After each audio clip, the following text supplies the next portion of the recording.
Boy, it faked me out. I thought we'd really found something, Tony.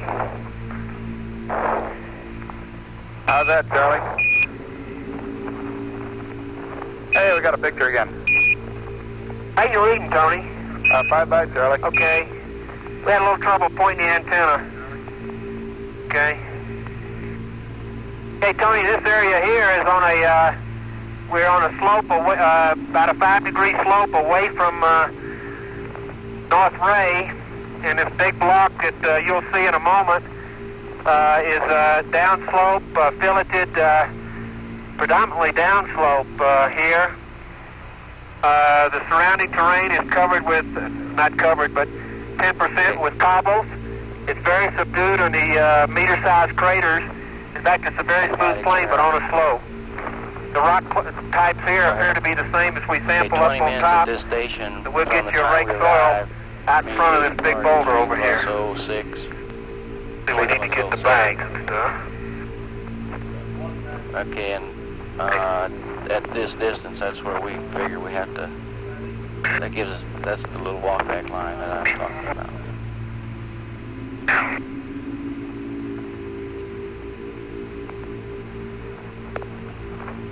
Okay, 3 plus 07 is a walkback. Okay, John, we got, both of us got bags on our backs, so why don't we just take these little bags? Yep. Okay. That line's 2.7 kilometers per hour back to 24 minutes of closeout. Yeah. We get tongs for a moment. Okay, good idea. And then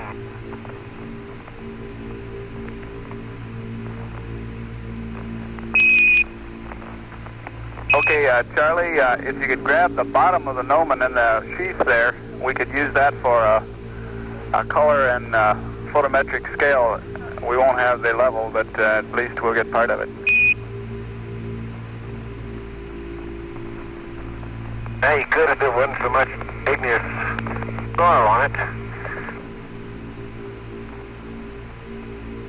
Want to have it, we'll put it out there. Okay. I can't believe it.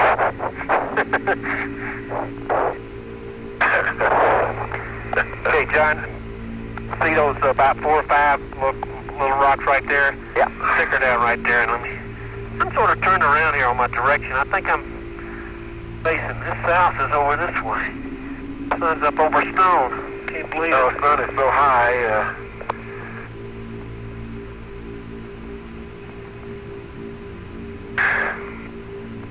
Oh, no, Florida.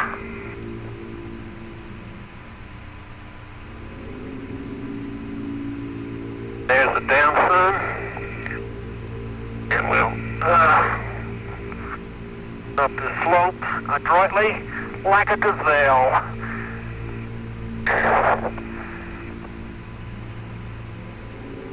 Yeah, we get a permanently shot Got on to that station rock right up 13, next to Tony, the and it south sure looks good. Good show. It looks good here too. Experiments, Mike. Go ahead. Hey, the regular... You copy that at that big rock we just went by? Get a I think that might be accepted for a permanent shot.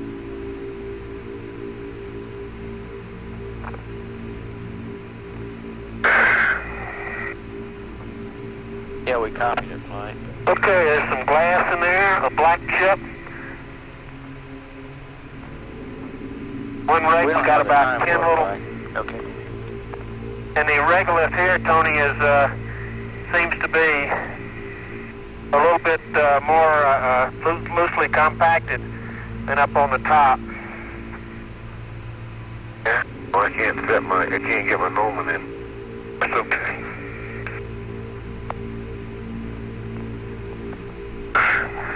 Not very productive, though, on the small chips. We'll just take what you got. If I'd rake up slope, though, I bet you I'd get more.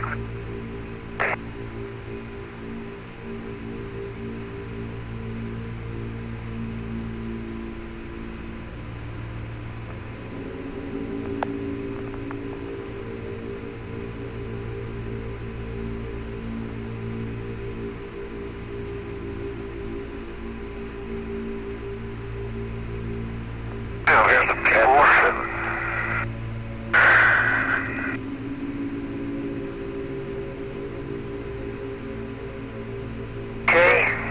About 20 small rocks going into bag 343. Okay, bag 343. That's 3 scoopfuls, Tony. Good show.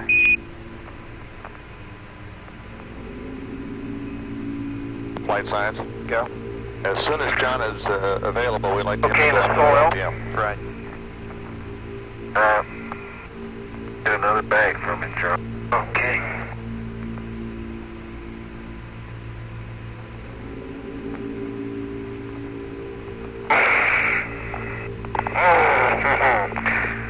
The old suit. Wins every time. Do we want Charlie to try to get that permanent shadow in that rock? We don't have I time. can't bend this beauty like we could on the training John ground. is doing the LPM. Gravity field. Okay, that looks like 2 scoopsfuls. Going into bag 346. Sack it. Flight Okay, science. 346. We want Charlie to get a sample of that big rock you're looking at right now. Gets out of there, we'll call it Okay. Tony, it. And Charlie, you might look around. I was looking right at that big rock. What do you think of that beauty? That's exactly what we're looking at. Look While around. John's doing the LPM, we'd like you to hammer on that rock a bit. I am going to hammer. I'll hammer chips from corners. Okay, good That's show. what I had in mind. And if you get a chance, and it looks like some soil right on the south side, kind of underneath, might be permanently shadowed, you might take some of those and just put it in the bag.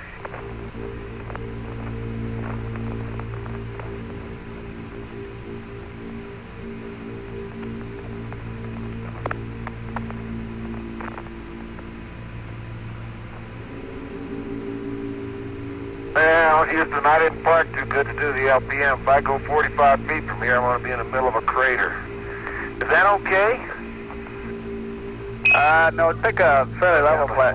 Just go a different direction. Okay, you don't mind if I go out behind the rover, for example? No, that's fine. That's fine. Okay. Instead of it right angles to it. Son, where's those bags with that still got the bracket on it? Is under your seat here? What? The bags that had the brackets on them? Oh, I think we're about out. No, yeah, here you go. Okay, if you go out south, be a little careful on that cable. It'd be pulling at 90 degrees then. Okay, well, I think I'll go out as far, I'll go out south,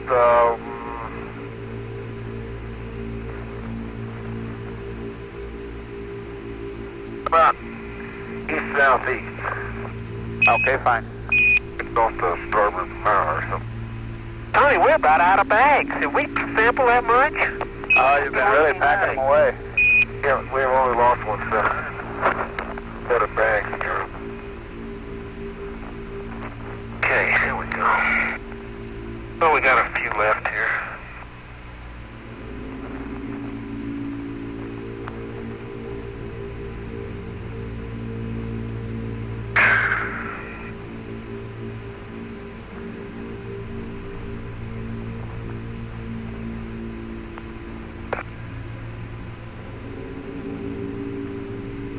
Okay, I'm gonna get on the sunlit side, Tony, so I'll know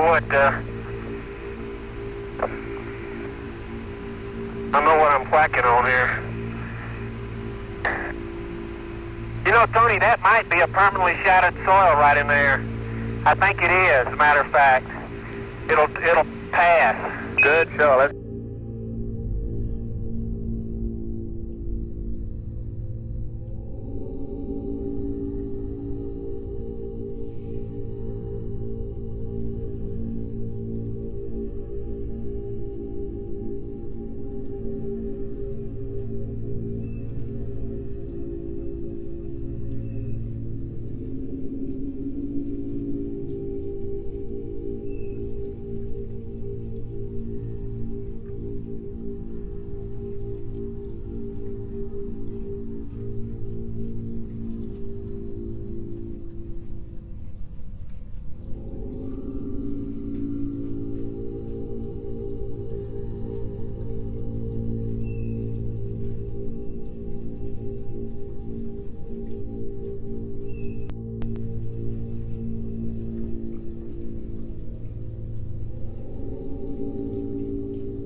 Whoops.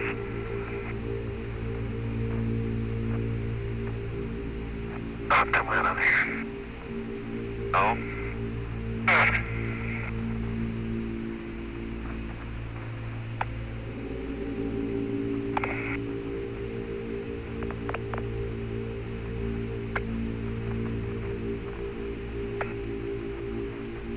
I tell you, Houston, I'm just cool as a cucumber, and this sun is so bright you can't believe it. Outstanding.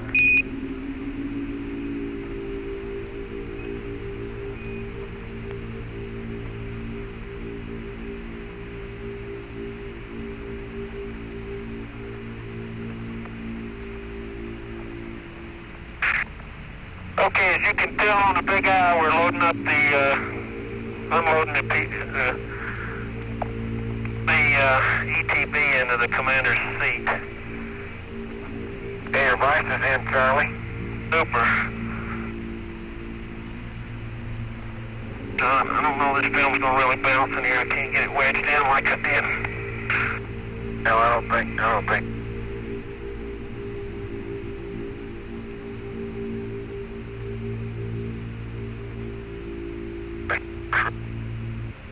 How you read, John? You're cutting out. Loud and clear, Charlie. I'm talking to myself. Oh, okay.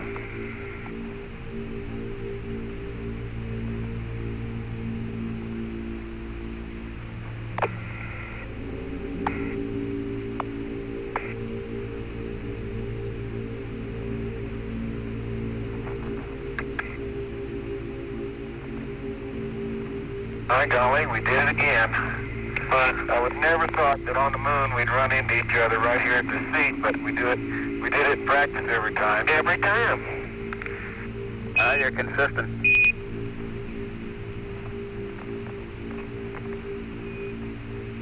That's those timeline guys for you. Do this EVA 3 or 4 more times and they get it down.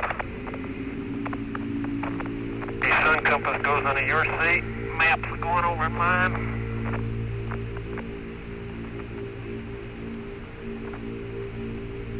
And here comes the big eye, the 500. Oh, that's a clean dust brush, Houston, but I don't think it's gonna last.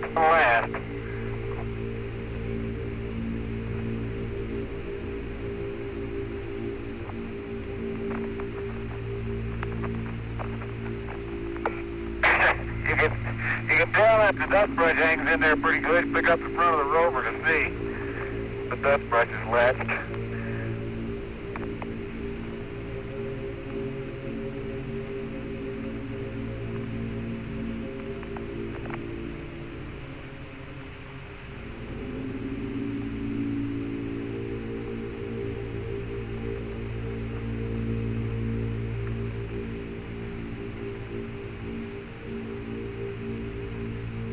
Okay.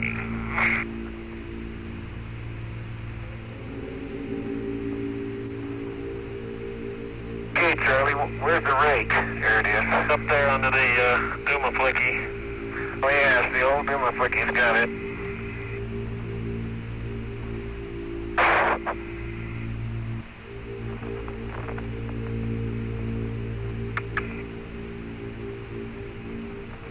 Look at that, Charlie.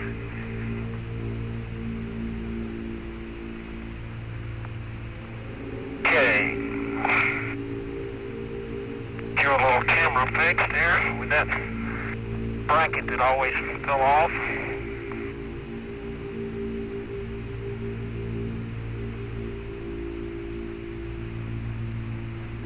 Isn't that swell? The rake is on and locked, Charlie. Super. Be back to the mesa.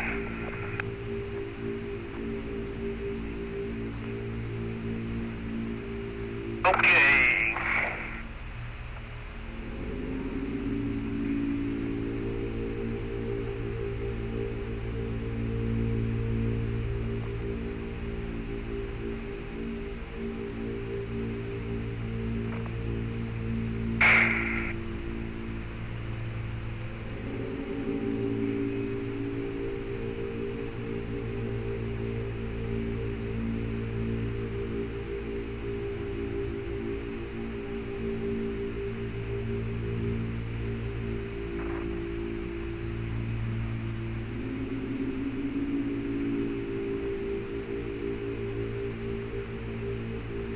Sorry I blocked your picture there.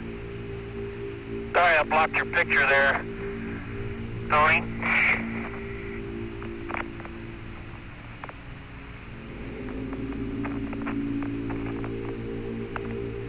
Oh, Fredo's to be congratulated for thinking of how to put this rake in. Yeah, that's a new first.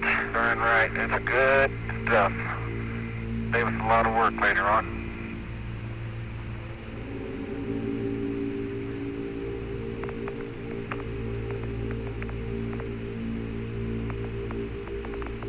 Okay. Like about the size of it. Righty, old maps. Which old map you want to look at, John? Just like training. The picture Hadley Rill. I'm just teasing, Houston. Looks like we're down some, I guess, on the timeline already. Are we? Tony, No, you're right on the timeline. Probably pretty even. Okay. Thought we were moving along pretty good. So did I. You're doing just fine. You got the ETB installed? Fine. Yeah, it's all done, John. Cameras are up. Discard the crew pallet. Okay, you're going go inside? I gotta get the pallet out. Hey, Charlie, don't pull that pallet out. We'll hold that till later. Okay. We'll get that at the end of the EVA. Super. And you can skip all the ingressing parts and go on after that.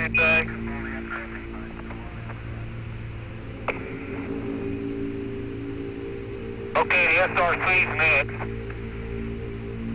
John, why don't you unpack the SRC? It's on the right side. Okay, I'll get it. And I get the core stems and stuff to my seat.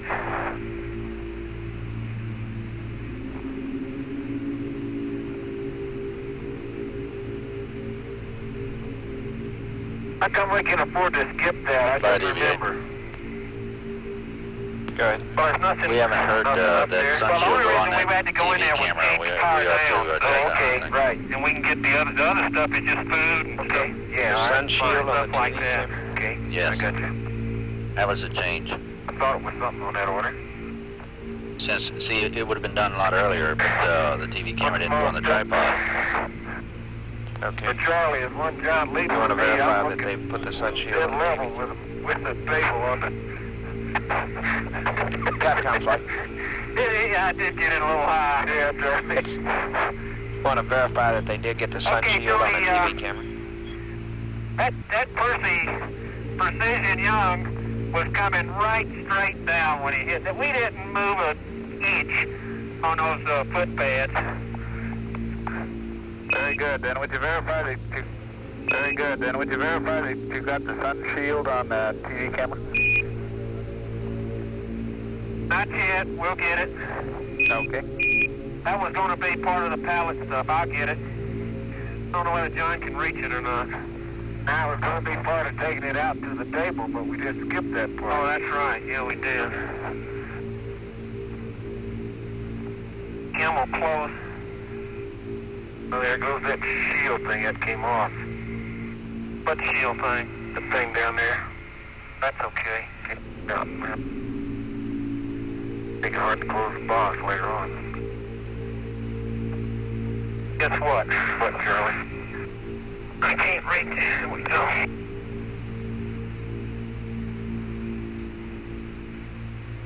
Look at me, John. Yeah. Look at that. I just pole vaulted up into the mesa to get that beauty. Charlie, what'd I do with the SRC? You got that piece of paper on you. Okay, SRC just says field control sample, SCB to left end tool carrier. Okay. I dropped the sun shield. John. I got it. Go with dirt. That could blow dust off, Tony. Didn't work. Okay, that's two.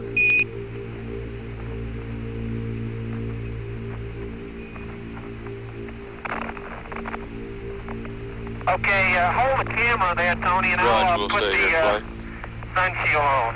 Okay.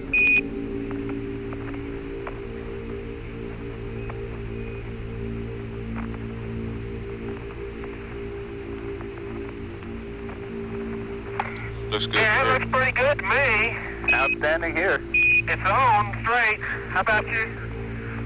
Okay. Okay. Hey, John. Table. What? On there. Gotta keep these mesa blankets on this left side closed. The sun's on that side of the mesa. Are you gonna explore that thing? What thing? That critter. I'm gonna get the control sample here. Okay, I'll get the flag. Okay. And it works. You can spin it right up, John. Just like we started doing in training. Flight EVA.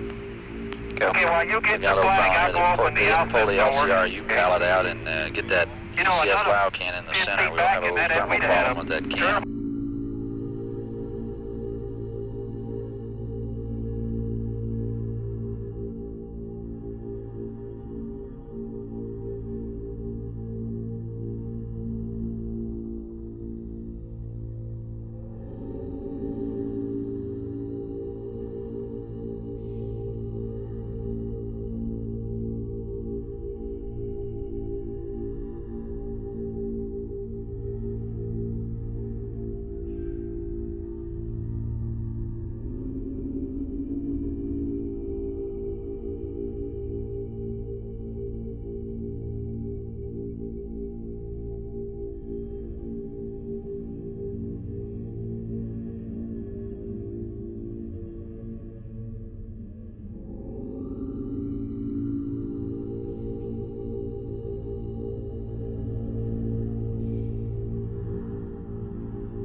call reporting that the crew can see the tether and see the satellite. It's beautiful.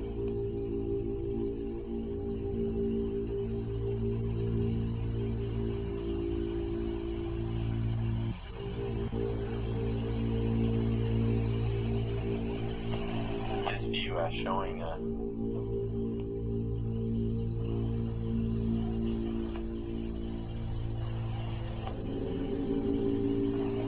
satellite. Again, just moving into sunrise. 81 nautical miles now from Columbia.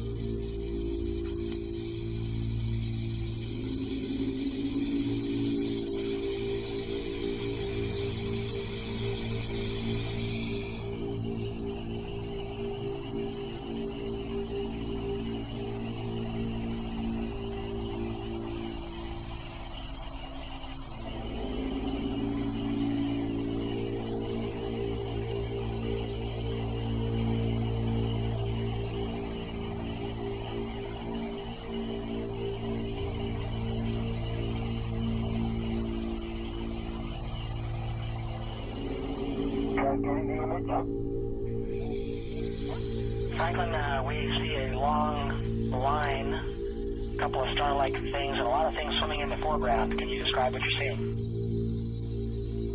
Well, the long line is tether, and there's a little bit of debris that kind of flies with us, and it's illuminated by the sun at such low angle. So there's a lot of stray light, and it's getting washed out quickly, but Claude is trying to do a quick, good job here adjusting the cameras.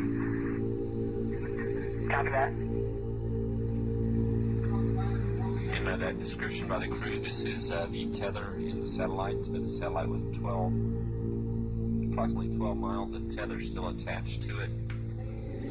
Columbia and the satellite now just passing over the west coast of northern Africa. The two spacecraft now 90 nautical miles apart.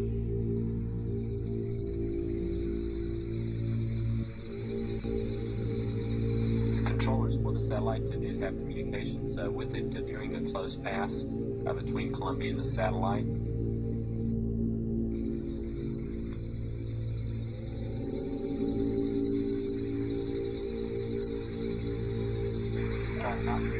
Columbia, Houston, that's a much better view, a lot more contrast visible. And how wide does that tether appear to be? It seems to resemble a much wider strand than we'd expect. Can you describe which way the satellite is visible on that strand?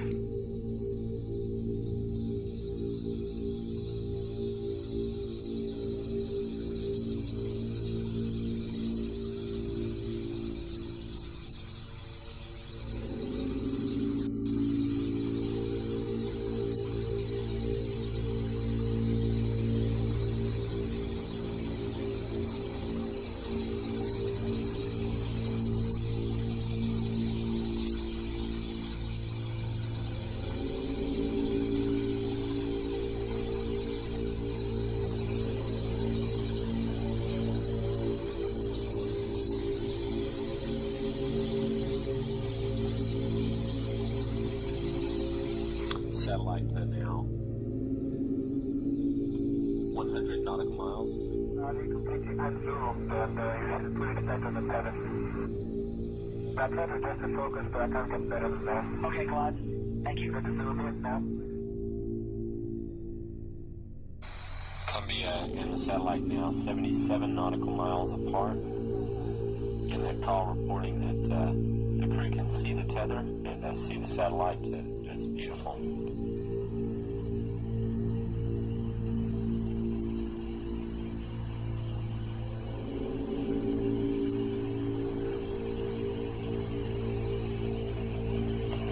This view showing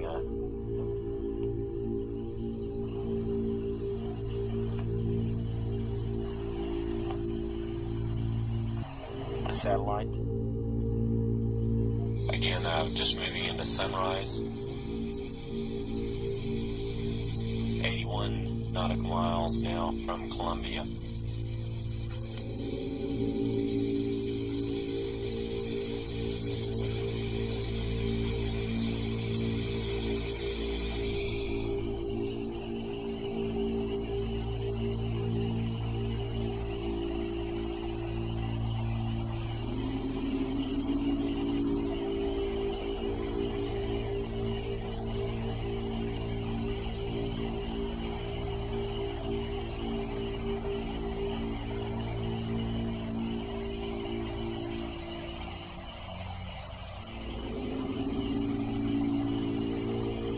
getting the image up.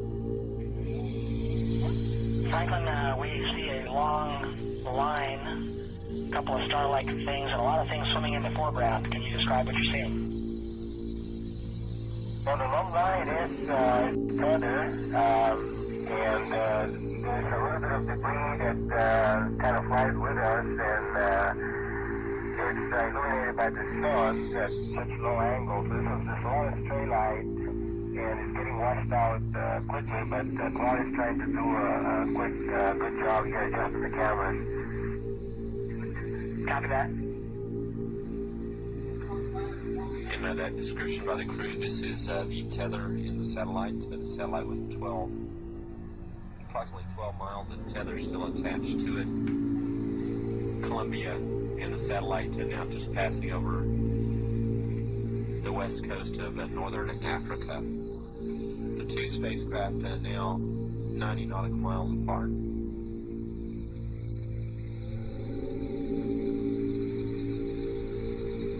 Controllers for the satellite did have communications with it during the close pass between Columbia and the satellite.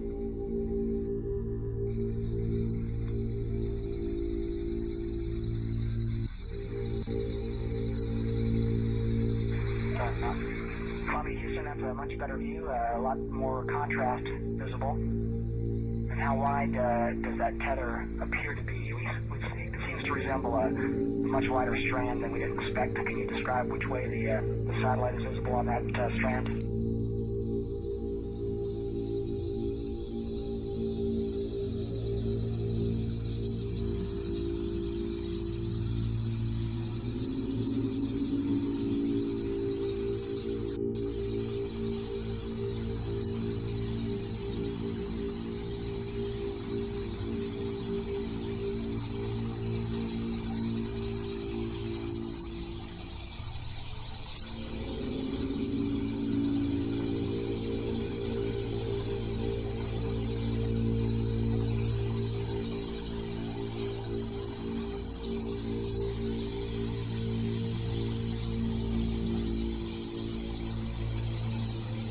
Satellite now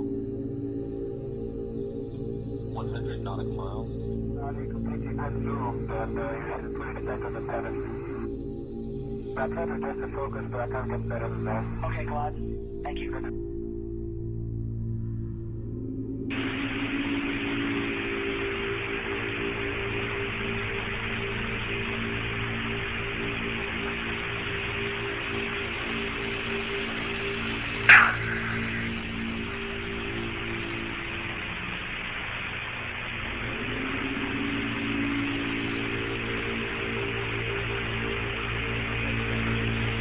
There's looks like a crater in the far wall at about 9 o'clock to the sun line.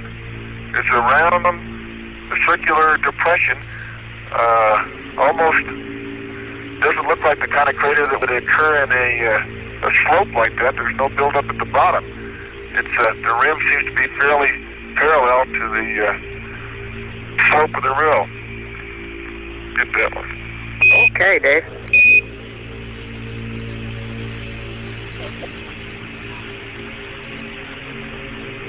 Horizontal strip across it, horizontal strip above it, which should take in the upper 10%.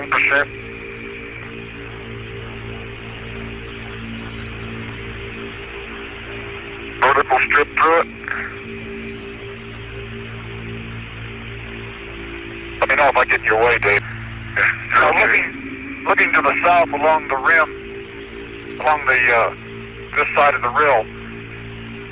Dave, can you comment on that horizontal bedding that's probably, or at least a kilometer south of us, and higher elevation? The other side? No, this side. No, I didn't even look on this side, to tell you the truth, Jim.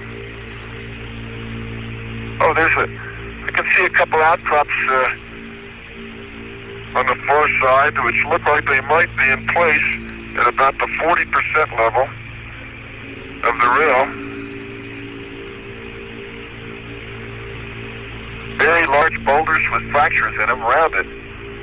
It's hard to tell whether they're really in place, but they may be in place, covered by talus. and they're about 50% down. Let's see if there's any continuity to it. I can see some suggestions of continuity there. Jim, look about, well, it looks like the talus of fragments and fines is covering another layer, or a suggestion of continuity of outcrops which are rounded at about the 40 to 50% level down. Yeah, I see what you mean. Okay, Dave.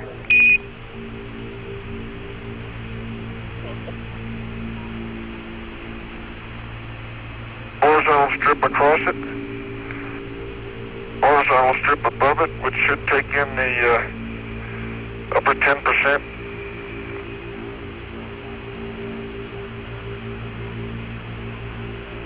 Vertical strip through it.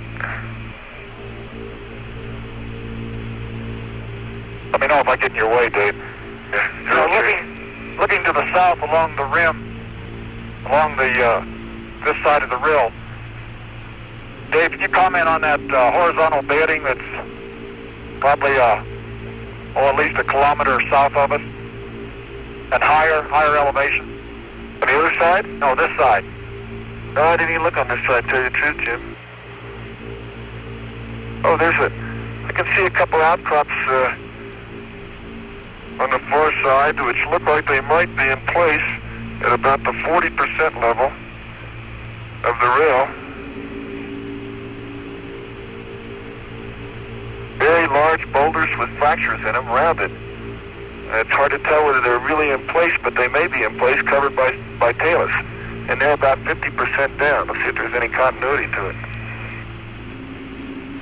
I can see some suggestions of continuity there. Jim, look about, well, it looks like the talus of fragments and fines is covering another layer, or a suggestion of continuity of outcrops which are rounded at about the 40 to 50% level down.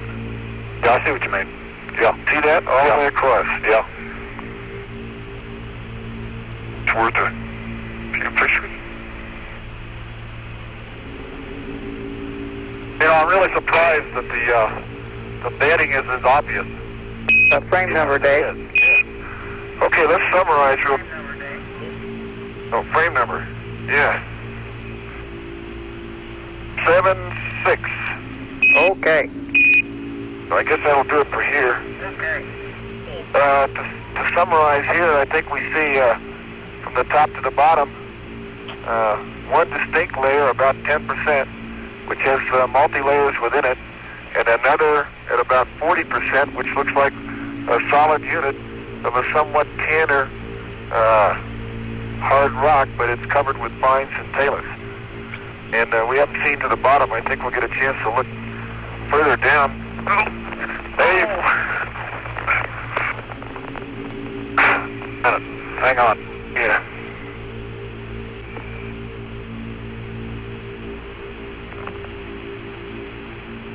Very soft, but I stumbled over that rock. Okay. Ease that up for me.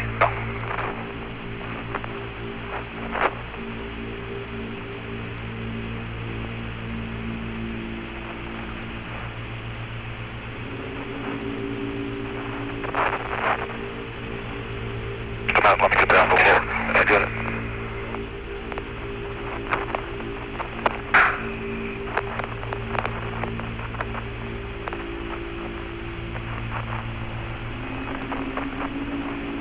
A durable old fella. Yeah. Okay, Davey, you might check the lens, and if it looks reasonably clean, see if you could get the bedded outcrops on the near side to the south. Okay, lens is reasonably clean, and I'll brush it off anyway.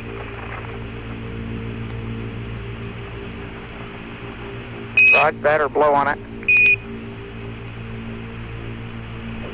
Oh, that's better. There. Okay, I'm documenting another rock. Yeah, that looks fairly representative of what's on the surface here.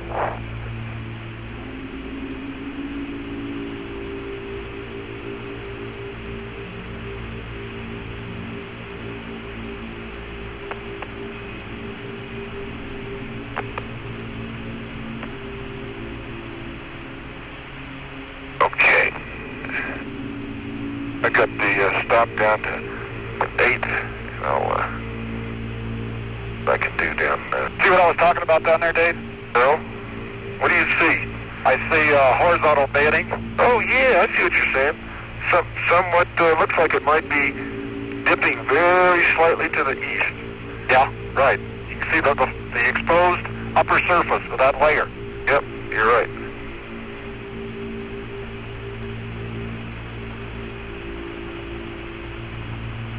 Yeah, I agree. Got it.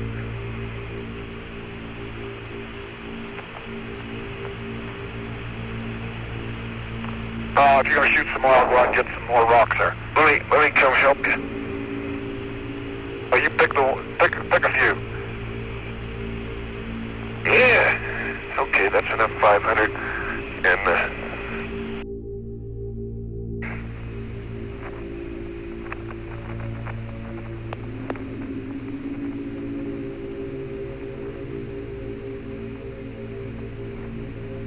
whoops.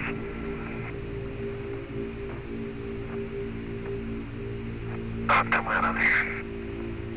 No.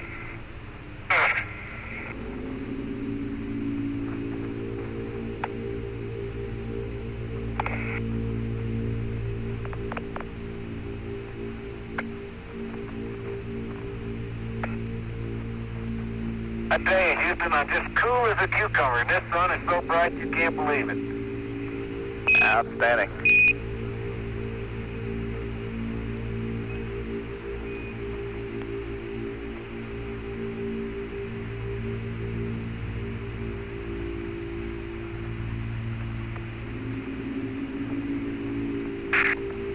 Okay, as you can tell on the big eye, we're loading up unloading the ETB into the commander's seat. Okay, your vice is in, Charlie. Super. John, I don't know, this film's not really bouncing here. I can't get it wedged in like I did. No, I don't think.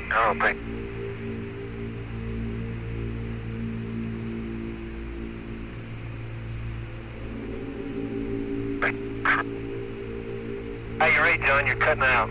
Loud and clear, Charlie, I'm talking to myself. Oh, okay.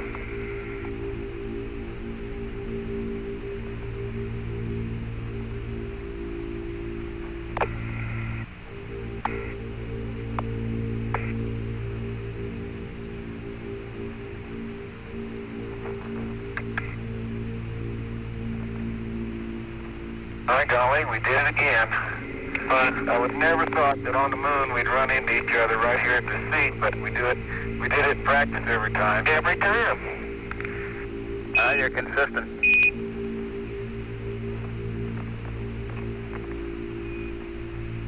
That's those timeline guys for you. Do this EVA 3 or 4 more times and they get it down. The sun compass goes under your seat, maps going over in mine.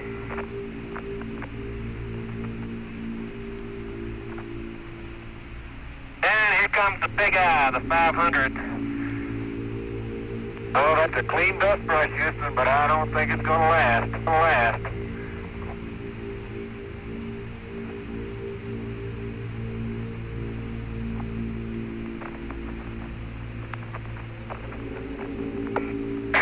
You can tell that the dust brush hangs in there pretty good. Pick up the front of the rover to see the dust brush is latched.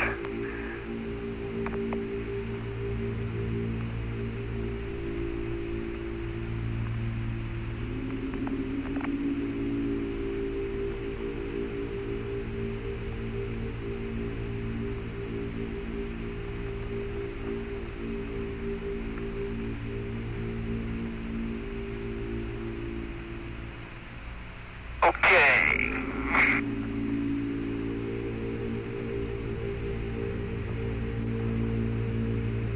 Okay, Charlie. Where's the rake? Here it is. Up there under the Dumaflicky. Oh yeah, it's the old Dumaflicky's got it.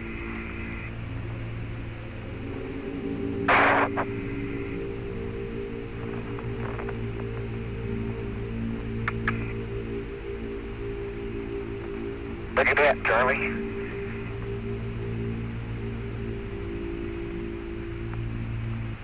Okay.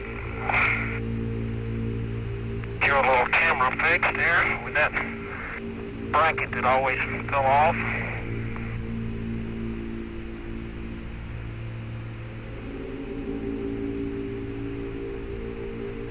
Isn't that? Well, the rake is on and locked, Charlie. Super. You'd be back to the mesa.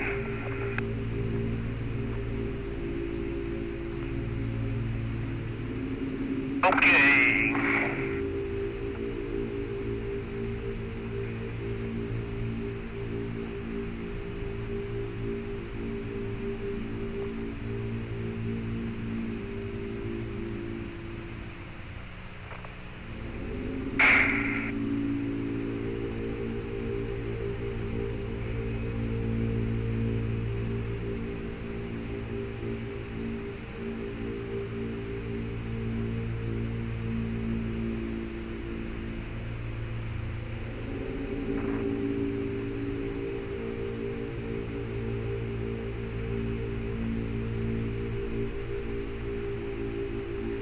Sorry I blocked your picture there. Sorry I blocked your picture there, Tony.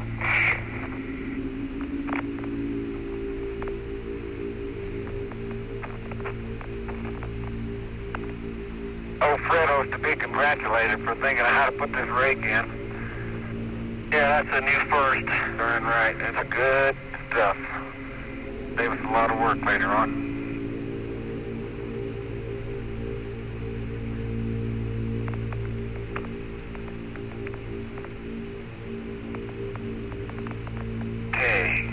Think about the size of it. Ah, the old maps. Which old map you want to look at, John? Just like training to picture Hadley Rill. I'm just teasing, Houston. Looks like we're down some, I guess, on the timeline already. Are we? Tony, oh, you're right on the timeline. Probably pretty even. Okay. Thought we were moving along pretty good. So did I. How you doing, Judd? Fine. You got the ETB on the stove? Fine. Yeah, it's all done, John. Cameras are up. Discard the crew pallet. Okay, you're going back, go inside? I gotta get the pallet out. Hey, Charlie, don't pull that pallet out. We'll hold that till later. Okay. We'll get that at the end of the EVA. Super. And you can skip all the ingressing parts and go on after that.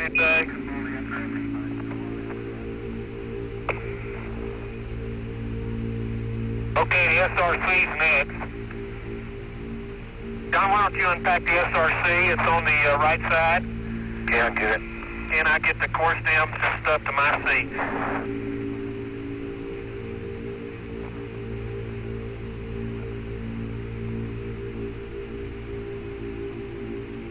How come we can afford to skip that? I don't remember. Go ahead. Well, there's nothing. We haven't heard that sun shield go on that TV camera. We have to check okay, that. Right. And we can get the other stuff is just food and okay. Yeah, sun shield on stuff the like TV that. camera. Okay. Yes. I got you. That was a change. I thought it was something on that order. Since, see, it would have been done a lot earlier, but the TV camera didn't go on the tripod. Okay. But Charlie, is one John Lee want to verify that they put the sun shield on level with the table on the Capcom flight. Yeah, I did get it a little high. Yeah, Charlie. Want to verify that they did get the sun shield on the TV camera. That Precision Young was coming right straight down when he hit it. We didn't move an inch on those foot pads. Very good. Then would you verify the Very good. And would you verify that you got the sun shield on the TV camera? Not yet. We'll get it. Okay. That was going to be part of the pallet stuff. I'll get it. Don't know whether John can reach it or not. That was going to be part of taking it out to the table, but we just skipped that part. Oh, that's right. Yeah, we did. Camel close. Oh, there goes that shield thing that came off. What shield thing? The thing down there. That's okay. Yeah. Make it hard to close the box later on. Guess what? What, Charlie? I can't reach it. There we go.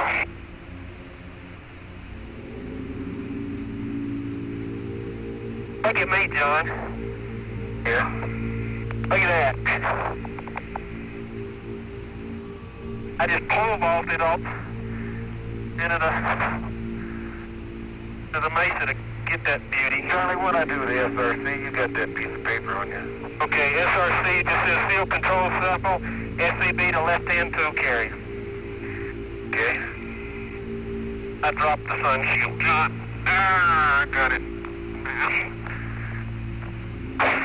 Go with dirt. That could blow dust off, Tony, didn't work. Okay, that's 2.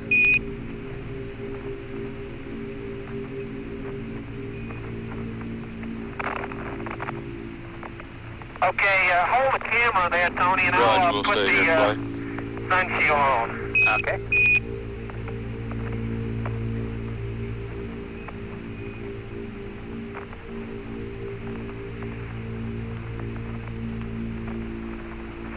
Looks good. Yeah, that looks pretty good to me. Outstanding here. It's on straight. How about you? Okay.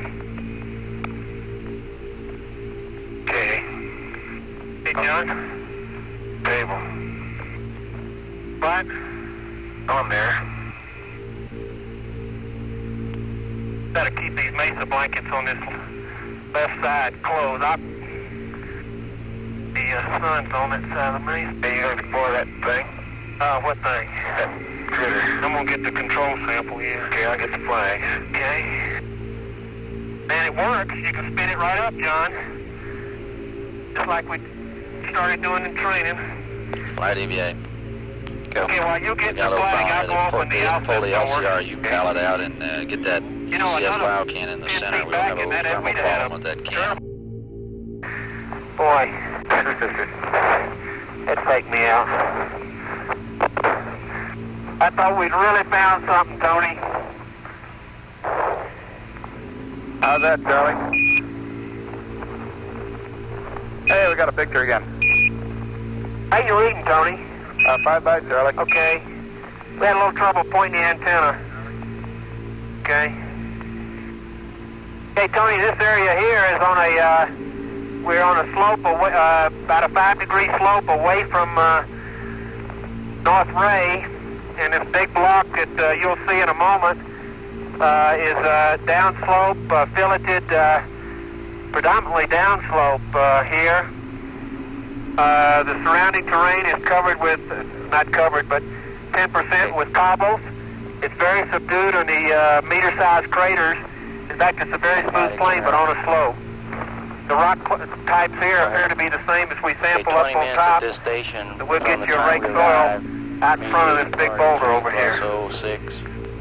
So we need to get the bags and stuff. Okay, and at this distance, that's where we figure we have to. That gives us. That's the little walkback line that I was talking about.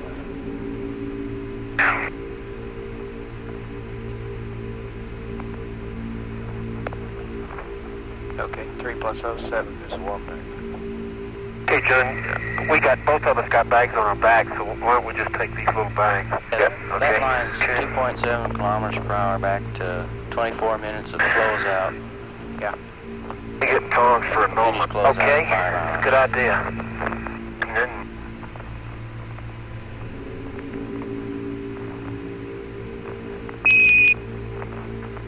Okay, Charlie, if you could grab the bottom of the gnomon in the sheath there, we could use that for a color and photometric scale. we won't have the level, but at least we'll get part of it. Hey, you could if there wasn't so much igneous soil on it. Want to have it, we'll put it out there. Okay. I can't believe it.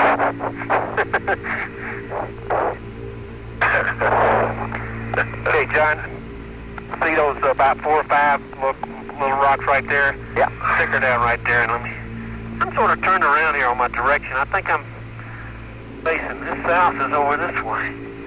Sun's up over Stone. Can't believe it. No, the sun is so high.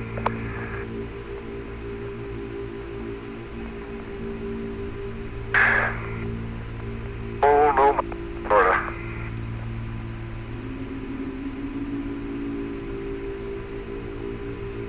There's the down sun. And we'll up the slope adroitly like a gazelle.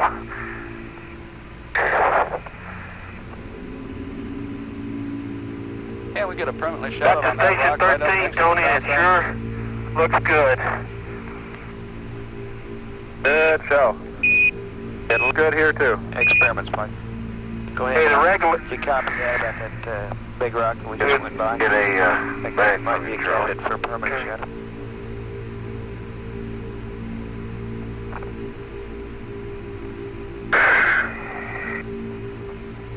Yeah, we copied it, Mike. Okay, there's some glass in there, a black chip. One We rake's don't got have the about time 10 for it, little... Mike. Okay. And the regolith here, Tony, is seems to be a little bit more loosely compacted than up on the top. Yeah, well, I can't get my Noman in. That's okay.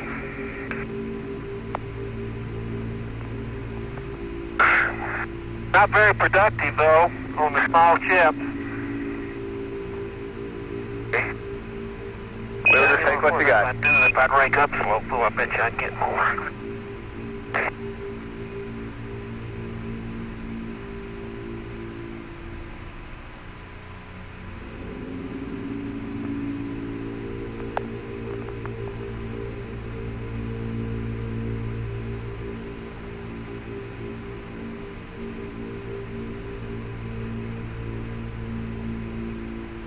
Now, here's the P4.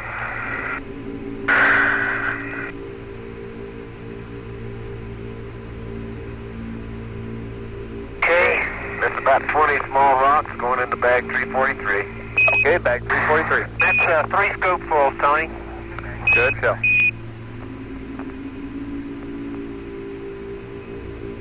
Flight science. Go. As soon as John is available, we'd like to Okay, get the soil. Yeah. Right. Get another bag from him, Joe. Okay.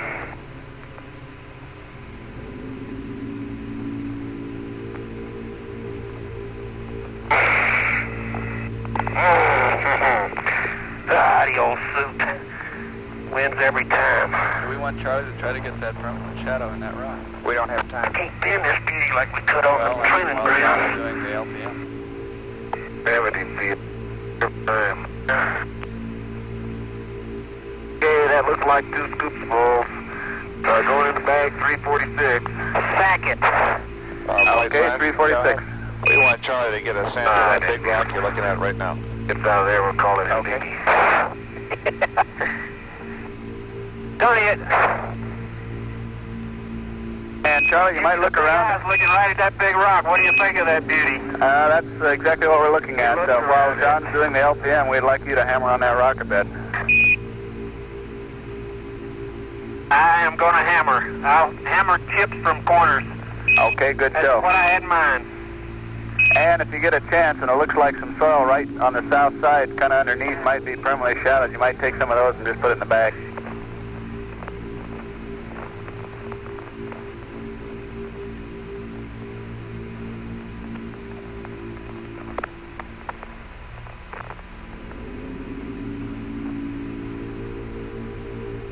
Well, Houston, I didn't park too good to do the LPM. If I go 45 feet from here, I'm going to be in the middle of a crater. Is that okay? No, take a fairly level flat. Just go a different direction. Okay, you don't mind if I go out behind the rover, for example? No, that's fine. That's fine. Okay. Bit of it, right angles to it. Son, where's those bags with that still got the bracket on it? Is it under your seat here? What? The bags that had the brackets on them? Oh, I think we're about up. Oh, yeah, here you go. Okay, if you go out south, be a little careful on that cable. It'd be pulling at 90 degrees then. Okay, well, I think I'll go out as far, I'll go out south,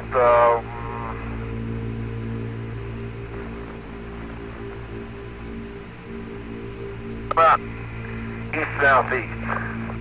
Okay, fine.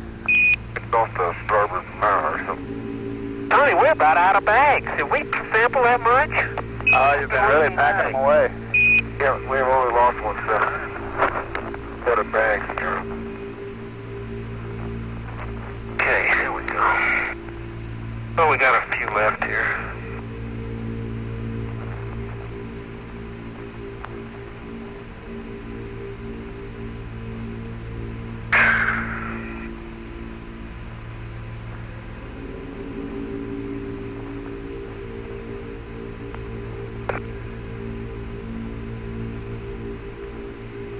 Okay, I'm gonna get on the sunlit side, Tony, so I'll know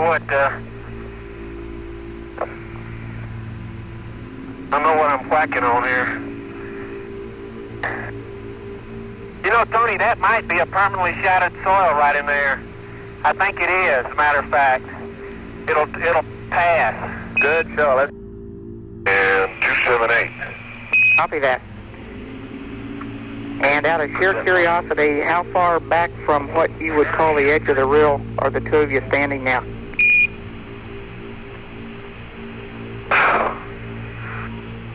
Oh, I don't know. Well, from where about 50 meters from where I guess we'd say we see real outcrop. Roger, Dave, how far back from the lip of the rill do you think you're probably standing? Can't tell. I can't see the lip of the rill. Okay, it looks like you're standing on the edge of a precipice on TV. That's why we're asking. Oh, gosh, no, Joe. It slopes right on down here. The same slope. It's just a little inflection here. Jimmy, sit up here. Get your after pictures, too. Okay? Get a little closer so you get that big chip out of there. A little closer, Jim. Yeah, that's right. Yeah. Let's go down and get a chunk of the bedrock here. Well, you're going to get the bedrock here, huh? Yeah, okay. Thought you were going to press on to the north. Well, he said go get the bedrock. I think we ought to try and get it if we can. Because this sure looks like bedrock to me. I look up the rill, or down the rill to the south, and it's just one great big massive layer of the same kind of fragmental debris on the order of meters, quite well rounded. Yeah, but the thing that bothers me, Dave, is look to the north there. Yeah. And there's a flat area there. It looks like it might be the top of the bedrock. Yeah. And those blocks seem to be slightly different. They're a little darker. Almost have columnar joining. Look to the north. Yeah, I see what you're talking about. Come on down here. Let's get the frag off of one of these boulders, and then we'll head on back to the rover. Okay.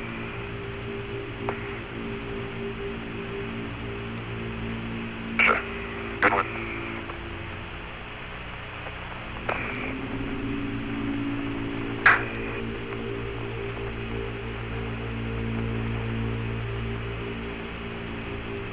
You get the cross sun from over here, Jim? On that side? Yeah, okay.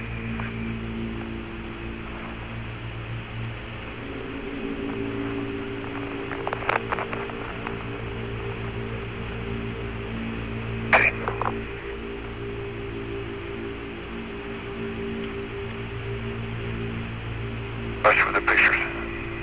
Yeah, stand by. Hey, Joe, these rounded fragments down here on the order of meters in size expose some very large, 2-3 centimeter vesicles, rather than the finer stuff that Jim saw back there before. And I believe when I take a chip out of this, we're going to find it's the same kind of crystalline basalt. And they're all, they're subangular. Looks like they've been weathered. Fairly clean on the surface and all buried. And I can look down to the south, and it's just a whole mass of great big boulders along the terrace here. And there's another break off down into the rill. And I guess we're just about at the lip. Amazing. I have the pictures.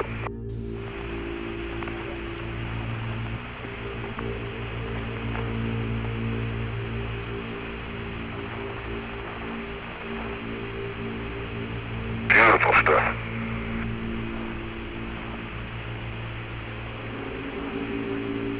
Okay, I got them all located. Yeah, bag. Okay. 281. Roger. Okay.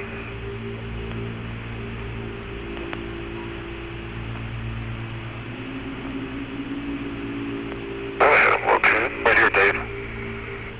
Right under my... Yeah, that's right. Okay.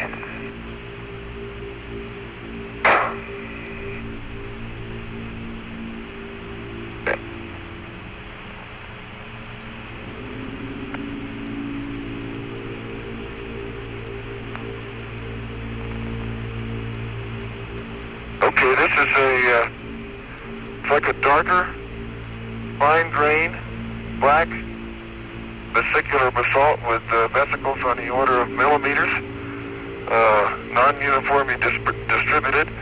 There are layers of plagioclase about 3 millimeters long and maybe a half a millimeter wide, randomly oriented throughout. And that's about the only other mineral I see.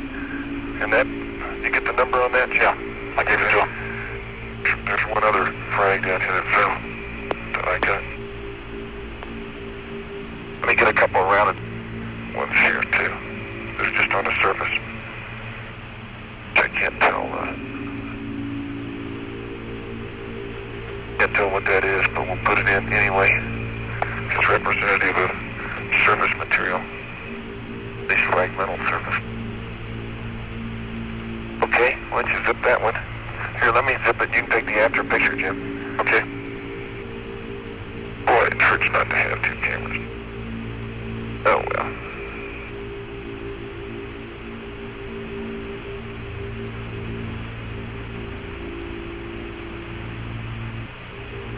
Ah, wait a minute. Cover up what I just did.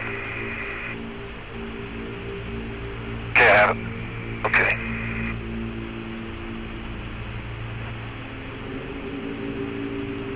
Told him that was 281. Roger, we copied. And Dave, when you finish this, we'd like you to move back towards the rover. Roger, we copied. And Dave, when you finish this, we'd like you to move back towards the rover. Yeah, I think we ought to do that. You stick the hammer on you.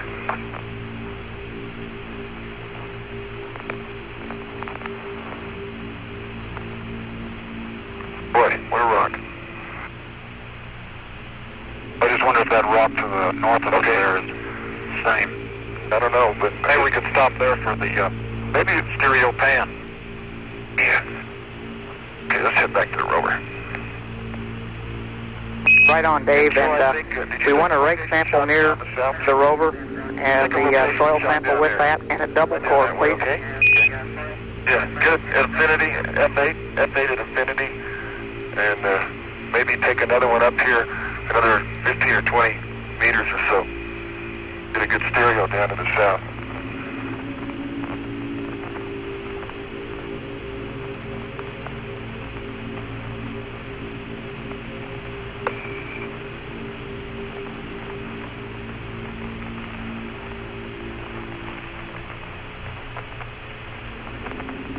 Hold until we get back to the rover to talk about the rake sample, Joe. But you just have to tell us again. That's fine, Dave. Sure will. Ooh. You can see a boulder exposed to the surface here which has got layering within it. It's been weathered away apparently, and just the surface top is exposed, but the boulder must be about a meter long with 2 to 3 inch layers in it. You get a picture of that where I stopped, Jim? Just a quickie cross sun. See where that thing's exposed there? Oh, yeah. Little layers? Beautiful. Okay, I think a cross sun stereo would be neat right there. Okay. Here, as a matter of fact, I'll drop the dome on. That'll tell them what it was. Just to get a real quick picture. Oh, you're kicking up white albedo. Yeah, I know it. It's the only place I've seen it. Be a little closer, huh?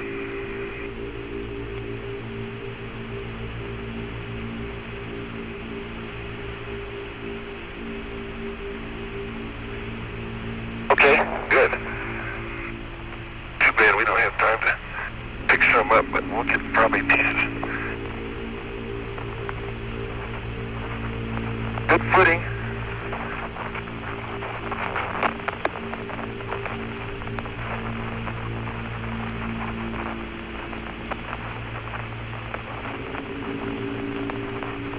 Okay, Joe, say again your brake requirements. They're different from others. Okay, Joe, say again your brake requirements. They're different from others. Negative, no difference. Dave, just a few frags using the rake if you think it's reasonable. Yeah, I think there's probably good statistical samples to be had here.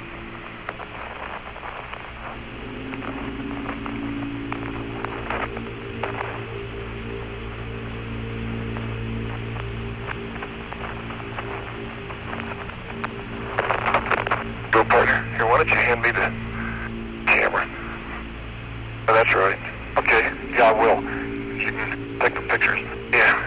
Fun. While you're raking.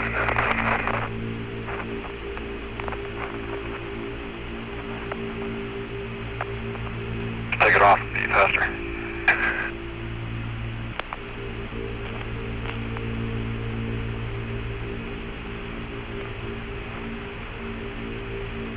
Hey, pick a spot.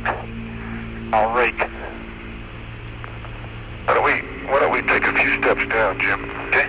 So we get where there's more flags down here, I think. It's probably they'll be too large down there. Oh, right here.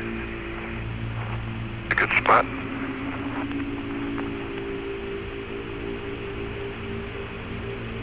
All down the hill. I think I'll rake downhill. Yeah. Make it easy on yourself. Just a minute, let me get the down sun here. Got him.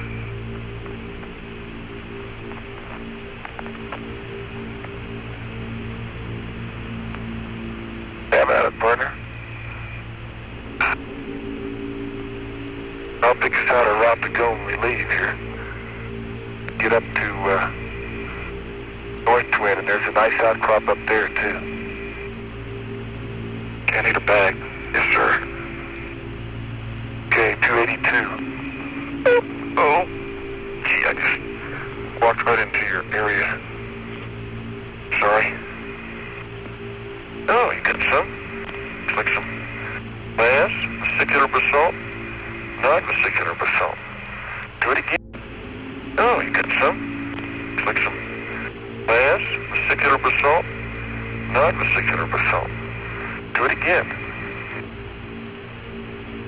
See, I'll try to avoid that larger one there. Yeah. I think I kicked up some more light-colored albedo. I think if we have some time when you get through, we ought to make a quick trench here, maybe.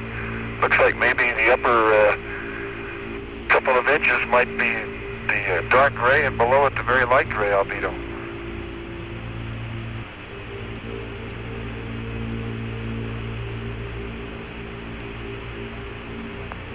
Okay, there's two swaths, about a meter long and one rake width wide.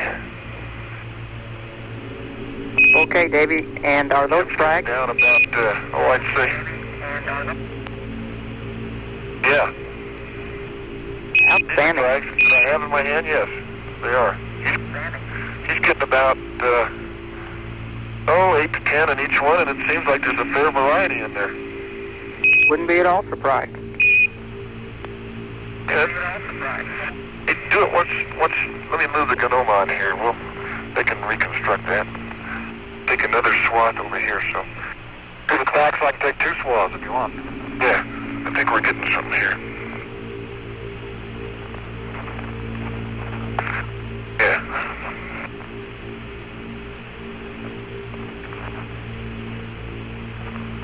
It looks like you're getting a good 2 to 3 inches down as you rake through there. They hung up on a large one there. Yeah, that's right.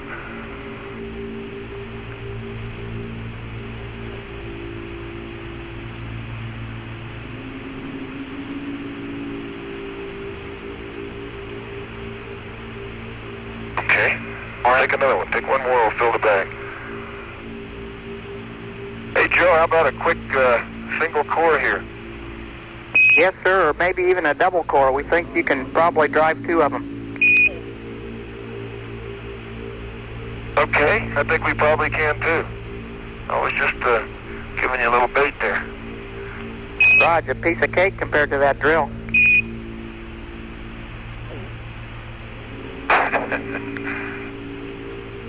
Okay, even I can agree with that, Joe. Good. Good, comprehensive sample. Now we need some soil. I think that's probably the best one they'll see.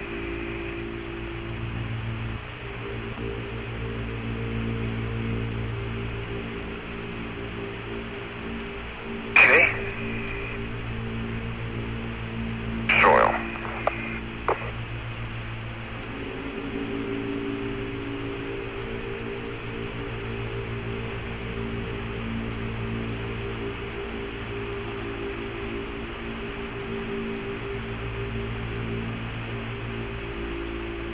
Okay, get one more load.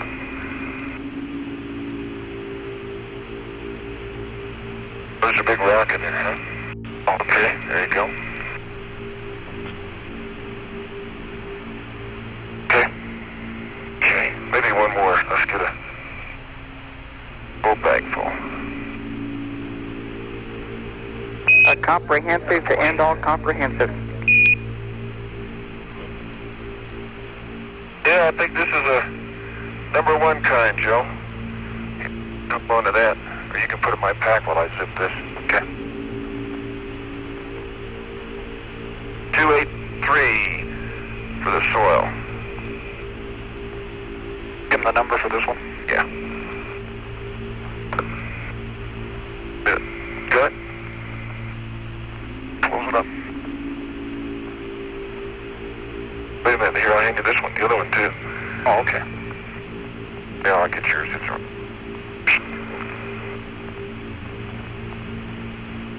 Okay, let me get the pictures.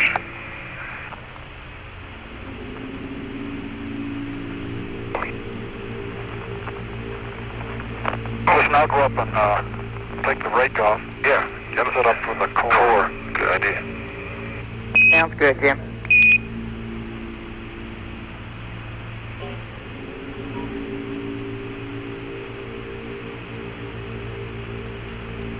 And Joe, you can remember on this particular sample that I moved the gnome on about 2 feet. So Jim could get 1, 2, 3, 4.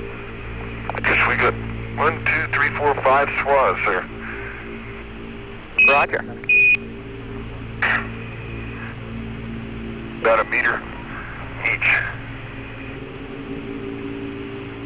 But you know, I don't know, a double core, we may find ourselves driving into bedrock if we're not careful. I'm afraid of that. Give it a go, okay? There's a nice crater here on the edge. Maybe we hit the rim of that crater. Sounds good, Dave. at the rim of the crater, Jim. I bet we can do a good one right there. Dave, sorry, bad information I gave to you. I guess we'd prefer it away from the rim. Yes, sir. Okay. And if you hit bottom, you hit bottom. The lower side of the... Okay, that's right here, Jim. That's what I do. Okay, good as anything. Grab the coil while you take the pictures. Grab the coil while you take the pictures. Yeah. Both of them. Grab one at a time. Let me get the other. Yeah, put one on. I'll take the pictures. Then I'll get you. Okay, I have a number. Okay. Yeah, it's a little... Maybe we can do it here.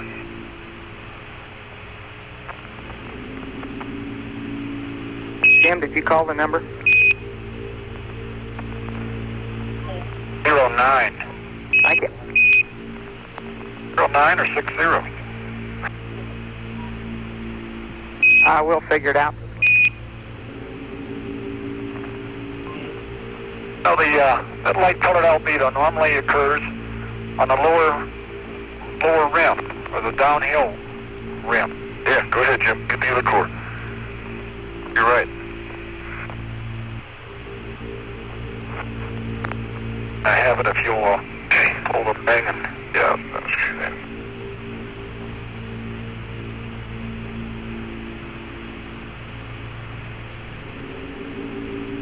Your hammer?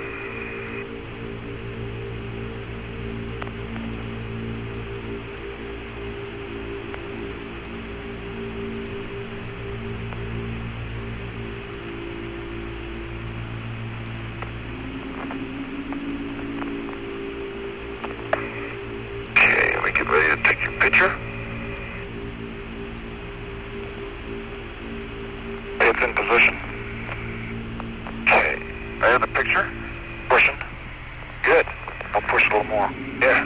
Got a half a tube. Ooh, good. Nice. You got 3/4? Yeah, it feels like it's hung up on a rock. Okay, I got the picture. Go ahead and hammer. Rock, huh? Oh, it's going in. You're getting it. There's a full core. And then you're getting a couple inches of stroke. Very nice. Okay, there's 1.5. Good. Doing good. Change arms there.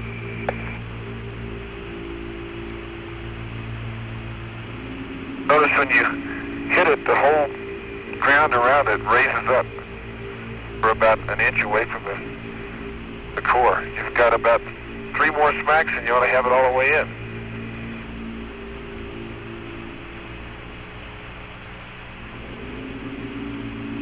Hey, good. I'll give you a double core on that. Okay, good show. Okay, I got the picture.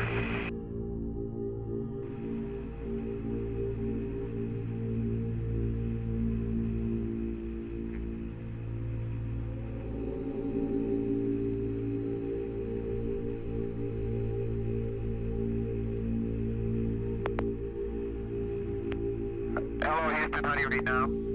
Oh, Roger, 10, this is Houston. Reading you loud and clear on the voice now, and a clear TV signal, over. Okay, the moon and the Earth are the same relative size to us now.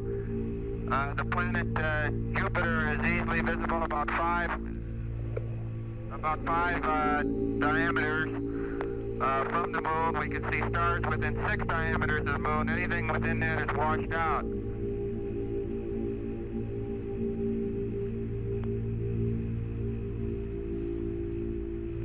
The Mare areas are very easily visible. The Sea of Fertility, the Sea of Tranquility, where the basic landing sites are, Sea of Serenity, are the 2 large Mare areas to the center bottom right of your screen as you approach the terminator. I don't know whether you heard me the first time, but the moon effectively to us is upside down. The North Pole is at the bottom, the South Pole at the top. The east is the most rounded area to the left, and the west goes towards the terminator. We're actually pointing in the heavens towards the southern stars. Houston, Roger. The moon with the naked eye and through a binocular, we can still see very vividly some of the most important landmarks.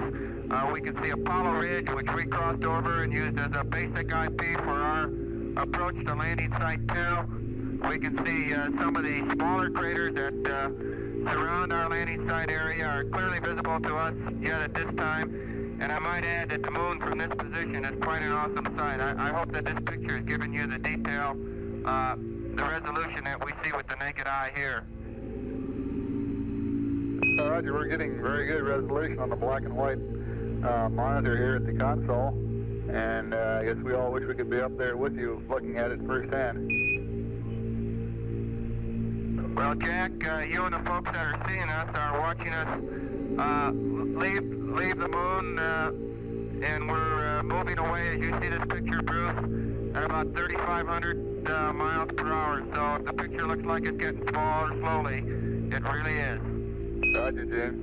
Let me take you over, Bruce, to show you the Earth from Tom's window.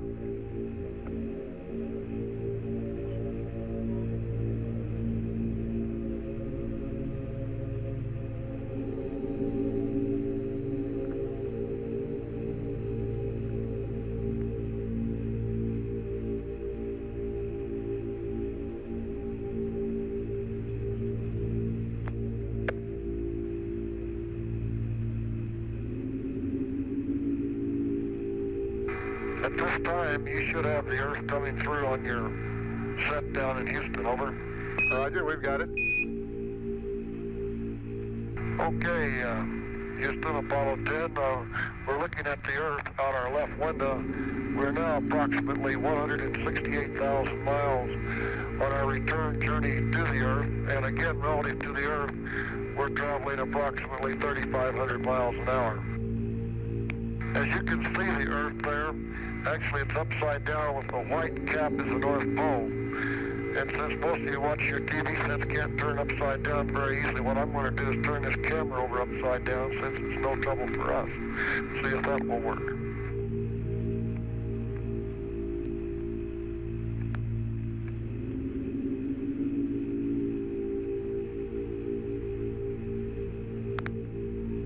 Okay, there we go. It's pretty easy for us to go upside down and right side up. As far as attitude, it makes very little difference except for a maneuver. And so, requiring all of you people to stand on your head to recognize the great state of California out there, I'll just turn this upside down in my hand. As we look out there, we can see the Terminator. It has definitely crossed over into the Arizona area, and Baja, California is barely discernible. You may not be able to see it due to the cloud cover. Also, it looks like we have some clouds all the way up to Los Angeles. It may even be foggy out there today. Up towards Seattle, Washington, looks like some cloud cover, and the North Pole still has that same complete coverage as northern Canada over to Russia, the same cloud coverage that we have observed all the way on our trip out from Cape Kennedy starting last Sunday. It's a very beautiful, beautiful view as we start our return journey there to the Earth. And we do have a great attitude for seeing it all the time. As we slowly rotate going back home to the Earth, we'll have the Earth out one window and then the moon out the other, and later on the sun. At this time, again, you can see that the majority of the features are strictly clouds. The blue you see down near the bottom of your screen there is the lower South Pacific Ocean down towards the Galapagos Islands. How's your picture, Houston, over? Coming in beautifully, Tom. Roger. A good relative size for both the Earth and the Moon.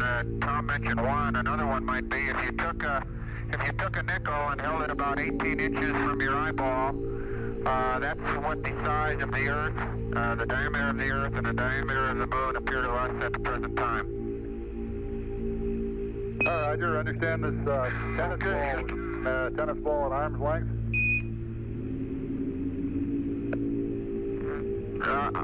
It's more like a nickel at arm's length for the average eyeball. Roger. The tennis ball is good size, just looking at it at a distance, but in a correlation it would be to that. And Houston, how's the color coming through? Mostly whitish clouds to the right of the set, and a darkish brown in there towards the California coast, and the blue down in the South Pacific. Over. Roger, the color is coming in here with high fidelity. Sounds great. Okay, Houston, we're going to take you inside the cockpit for just a couple of minutes here. Over. Roger.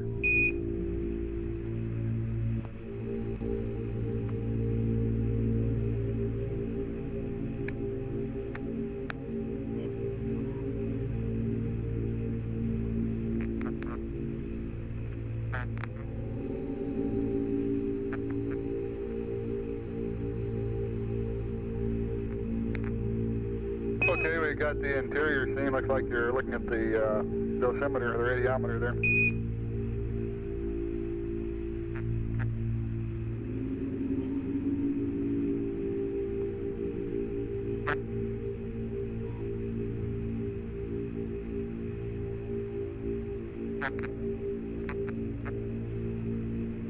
Dan, this is Houston. We're not getting very much illumination. Is that John at the nav base? Roger. We can make out the wall of the spacecraft clearly there, but as for John's back, it's pretty well shadowed right now. Okay, John's using the optics in a rather unorthodox fashion right at the moment. He appears to be upside down. Just a second. I'll see if I can turn him right side up for you.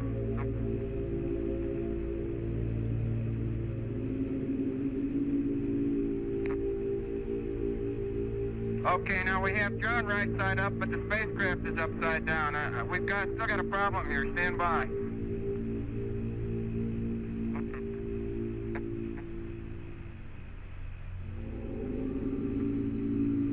I guess we'll just have to accept the spacecraft right side up and John upside down. Here he comes.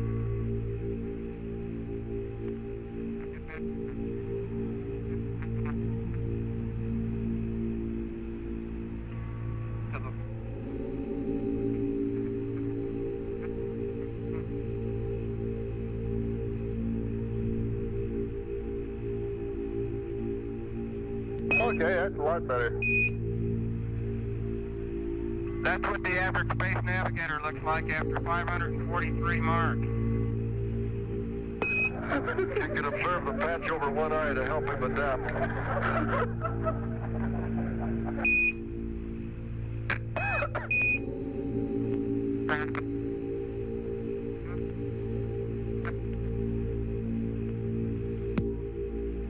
Roger, you really got to look out there down the motor.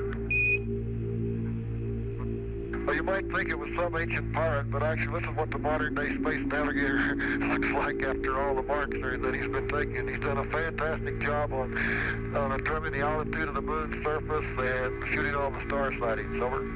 You can see John's star chart above his optics right there, and above that are some of the codes that are used to operate the computer, the guidance computer on board. Roger.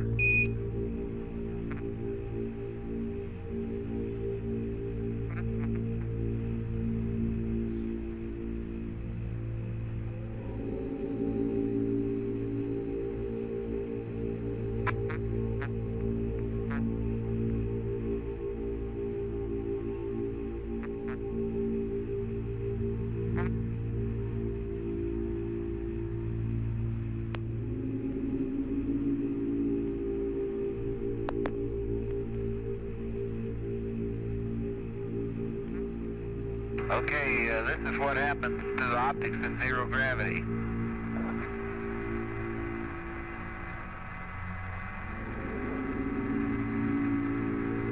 Once you start a screw or a bolt turning up here, it just keeps right on going forever.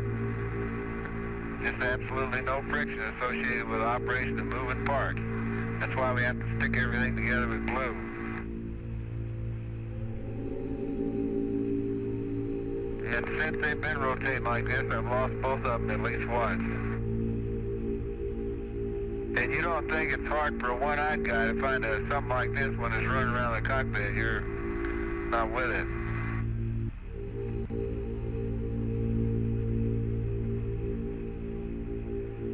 I'll back off and show TP here.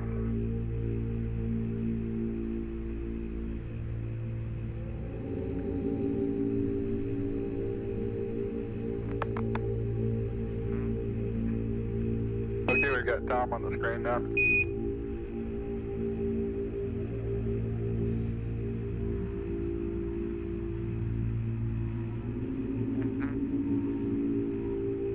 Ten, this is Houston. Tom's voice isn't coming through.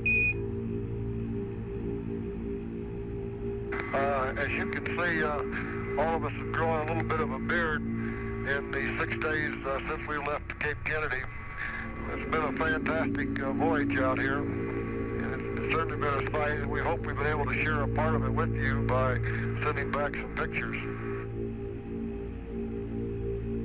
Roger, they've been some very impressive pictures too.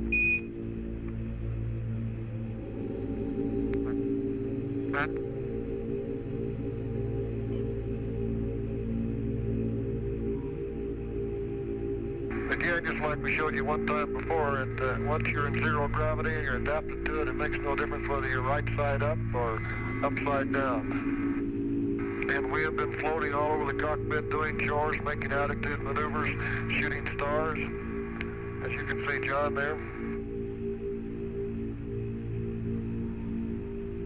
And we feel in really great health. In fact, we felt great ever since we climbed aboard the Saturn V rocket on Sunday. And we're certainly looking forward to return to the Earth. And I think we'll be about as healthy when we return as when we left. Over. Roger. Here you see a pair of our scissors that we opened the food with, just slowly floating.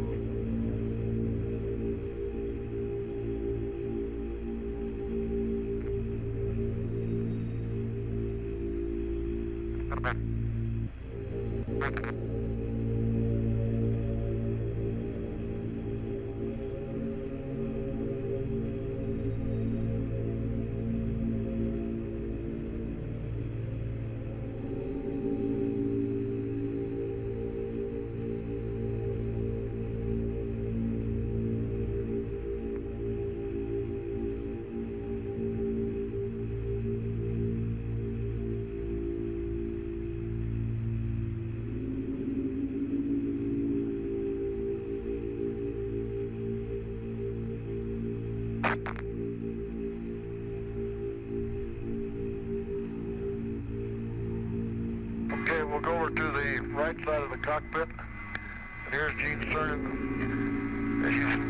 Right now, Gene and John are vying for the basic contest of who's growing the best mustache.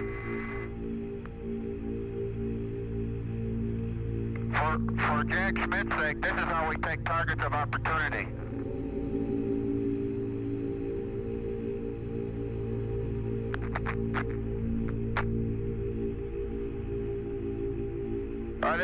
It's been a great trip so far. We worked hard, but it's been very challenging and very rewarding to us as a team here, and I hope to our team down there, because we couldn't be where we are if it wasn't for all you guys down there, and we really appreciate it.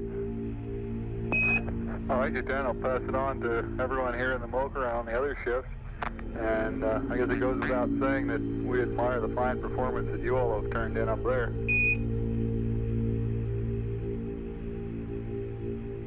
Thank you, Bruce. It's really been great. That pass down to the lunar surface at 50,000 feet in the rendezvous, and then shooting the top part of Snoopy around the sun, and all the landmark tracking and viewing the moon as we saw it, and also that climb out this morning as we left the moon. That's something you just won't ever forget. And it was so fantastic that we just wanted to share it there with you. Over. Roger. Here you see Gene turning around a flashlight that's turned on.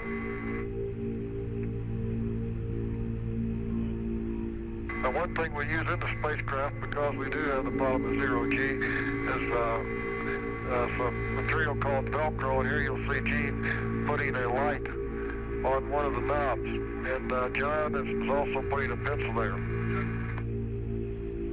In fact, with just one small piece, he can hold this whole camera that we have. It's only less than 1 inch square, but yet it has the cohesive force to hold the desired object to the surface.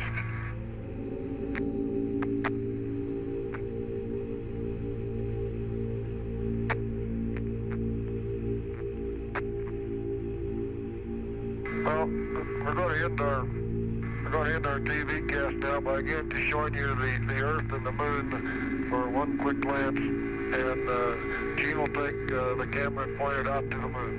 10, this is Houston. Is there anything we could see in the vicinity of the tunnel regarding condensation or anything up there?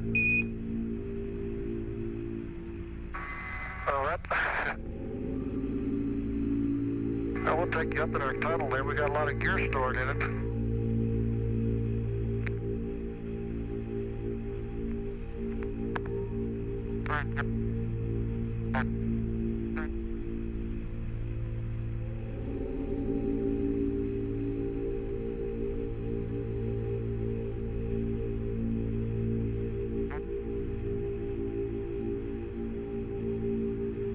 Looks like Snoopy up there to me.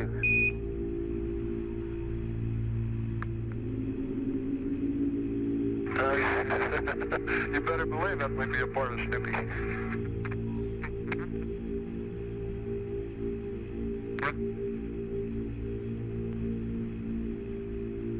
Okay, you're looking at the edge of the hatch. There's the hatch handle right there. The basic mechanism of the hatch handle mechanism that opens. Now, if you can see it, there's condensation all over there. It's all wet, and right up there under the tunnel vent lights around the seal is drops of water and condense it out.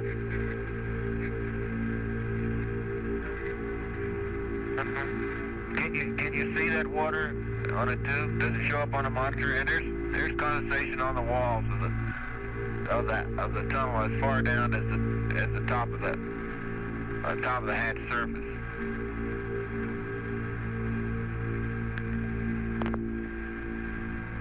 But there's very little electrical wiring in the tunnel, so we're not really worried about that. Roger, we can't make out much in the way of water. We can see a little bit of glistening occasionally. That's about the size of it.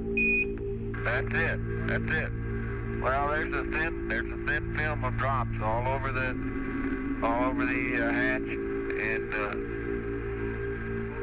right there. Roger, we caught something there. Can you see that? Roger.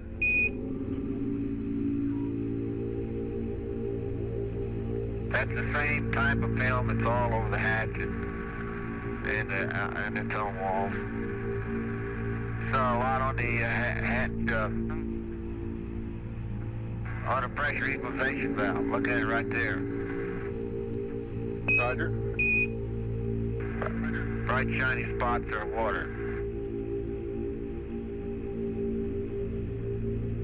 And like I said before this morning, it's 20 degrees cooler in the tunnel. Very nice up there.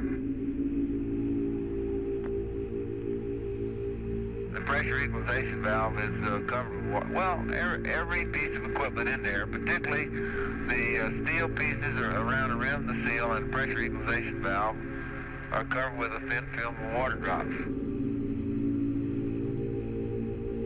And you can see some even on the hatch mechanism.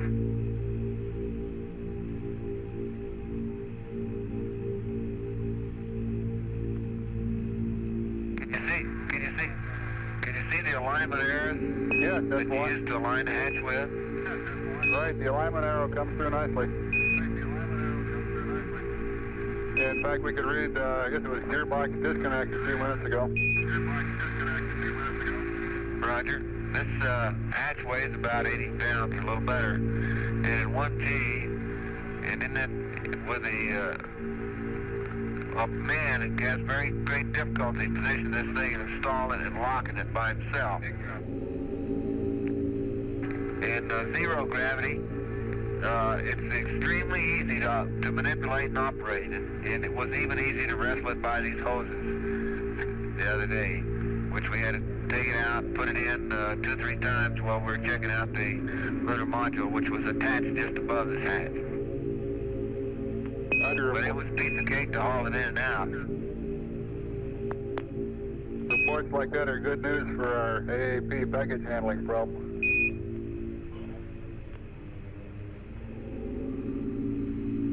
I didn't say it'd be easy for AAP, Bruce.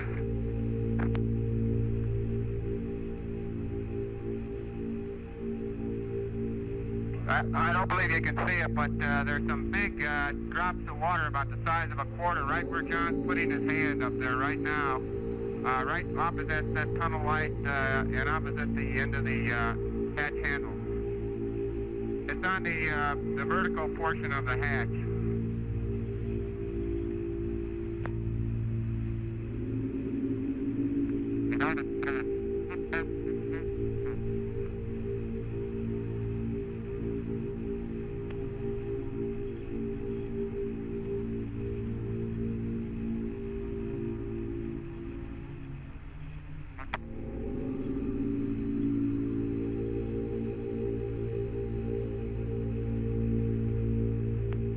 Right now, John has one of our absorbent towels and is mopping up the water around in that area on the hatch handle.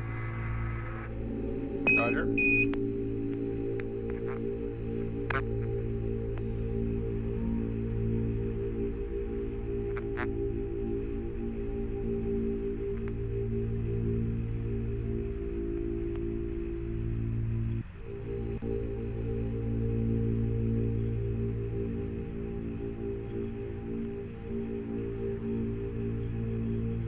Okay, we're getting an outside view again. Roger. As a matter of fact, I was just up in the tunnel feeling of that. That stuff on the outer hatch seal is not water, it's ice. Roger, ice.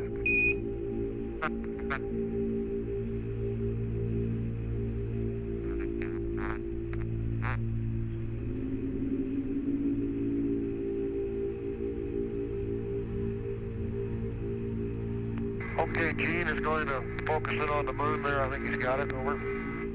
Roger. Okay, like Tom did with the Earth, I've turned the moon over for you, and you're looking at the North Pole at the top, the East is to the right, and the South is to the bottom of your screen. You're looking at the main area that we were interested in as far as landing site operation is concerned, the dark area in the middle, the Maria, Sea of Tranquility, Sea of Fertility area. As I say, with the naked eye, it's still very plain and very visible. And this is full zoom on the lens. The relative size, again, at some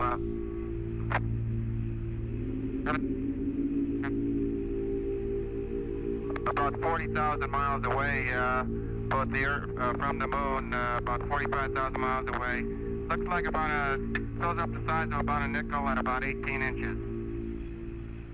So with that, we'll leave you Apollo 10 from Tom, John, and Gene saying we're proud to be here. We're proud to represent so many people back there. It's been a pleasure. It's been hard work, but it's been a tremendous challenge, and we're looking forward to completing a successful landing, and thank you all again.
show. Let's get one. Sure wish we had this.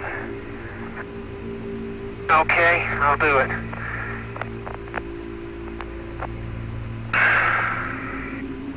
Hey, what's the setting pin there? 250 at 5.6? Would that look into there?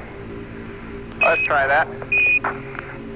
Yes, sir, baby. That is a perfect shotted soil sample. Outstanding. It is really perfect. John, you couldn't have picked a better rock. Kidding. No, it's really perfect. Just great. Alcephalite. I have to get my visor up to see something. And I can't believe I'm going through this beauty. Whitey, yeah. Go ahead. I'd like to put mag up on Charlie's camera there. Mag Foxtrot on Charlie's camera. Right, so at the time that they leave so that he can shoot shots on the way back to the limb. Okay. You can use the whole mag if he wants. Flight Alcep, did you go? Right. Well, I don't know how long that rock's been there. Any little coordination. That dirt's been shotted ever since it's been there. Okay, that's what we want, Charlie. If you want to go to high That's bit rate. way, I got it. Okay.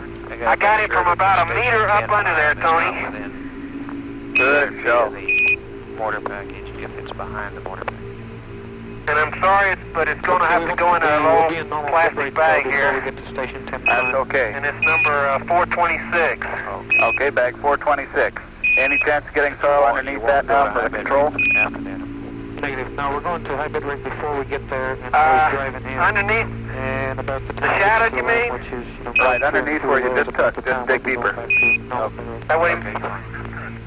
Flight science. Yeah, let me tip up my visor down. This thing is bright. Get out of the sun.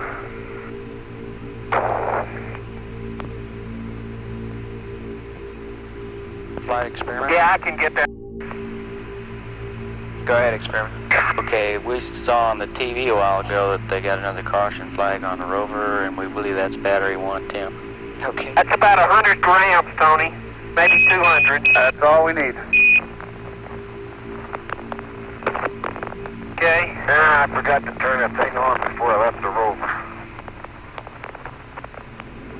Don't know how to turn it on. Okay, well, it's on now. It's free. How long do we have to wait before... Okay, how long does it take it to warm up, Tony? We're getting that done. Back at the rover. Huh? 1.5 minutes flight to Say again? About a minute and a half. Okay, we'll take a mark now and go a minute and a half, and I'll tell you when. Okay, you go. Get a picture of it. That would have, John, that shopping bag would have been, should have gone down to the supermarket and bought one. They give them to you at the supermarket.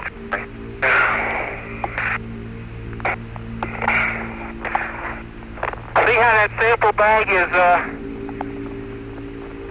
is sitting up there? I mean, the SCB sitting up there, Tony? Yeah, there it is. And what you need, looks like to me, is a bag like, that has two handles on it. Can I help you, Charlie? Let me put that in the bag. I got it. Experiments That ain't very much. Don't keep you want to going. change the battery configuration if that's... Well, I got enough. Go ahead. Okay, that'll be good on the soil sample, and we'd like to spend the rest of the time, and there isn't much of it, hammering on that rock.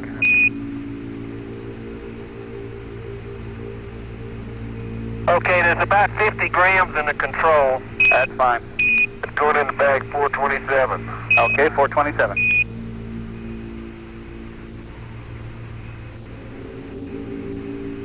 Boy, it just might be permanently shotted, Houston, because it's downslope and when the...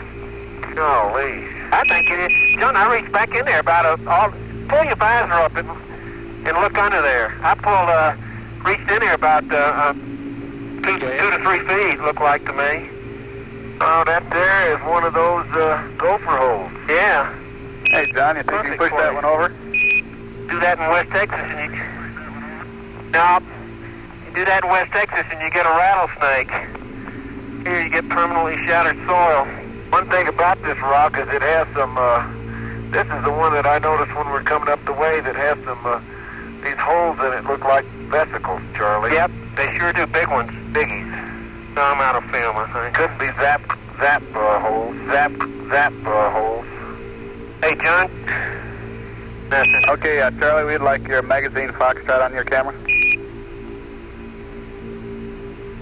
Okay. And, John, you can do the LPM anytime. Time to run out of... Okay. Okay, let me take a picture for you, Charlie. Where at? How much? That's okay. Look at this. Tony, this is the black matrix with some excellent crystals in it, and also that are milky in color. Don't see any cleavage though, or striations. About a centimeter across, and then it has a matrix of the white. Take samples of that rock, and John take the LPM. Of that white rock, like up on the rim, not a matrix, but some clast of that. Let me go. Yeah.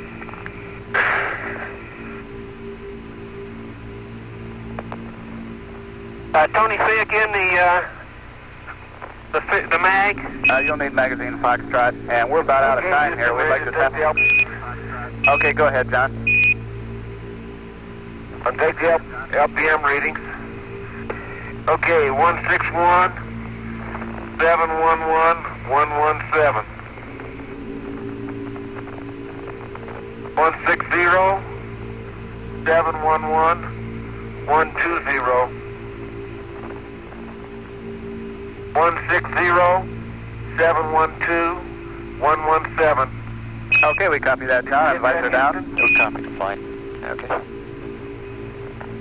I didn't put it up, thank you. Read switch off, power switch is off.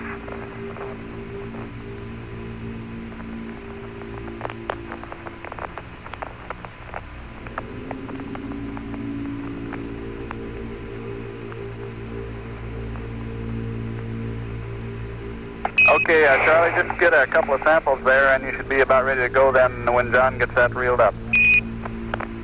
And can we have the magnetic That's what I'm pressure on gonna that? do. Is that calculated? Okay.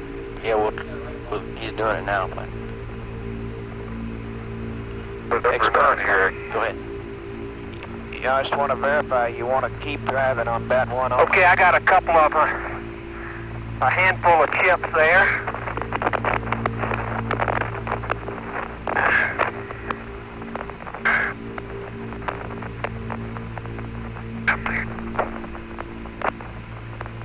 See here, Charlie, when you get under the dirt, it's all white. I know. Hey, 428, Tony. Okay. Okay.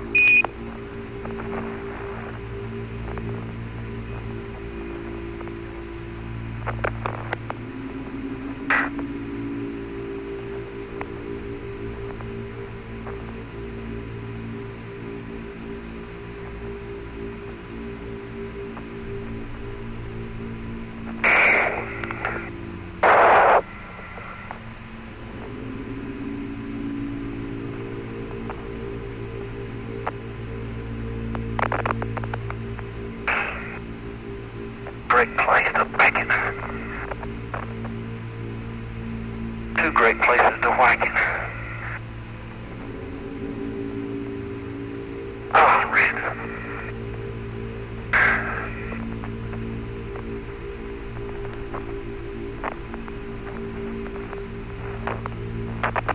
Up. John, I'm trapped. What do you mean? I'm against this rock. Can't get up? Well, I didn't want to fall down. Now I got it. Yeah, there we go. I'm sorry.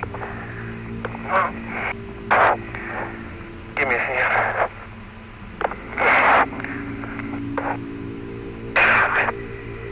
Okay, thanks.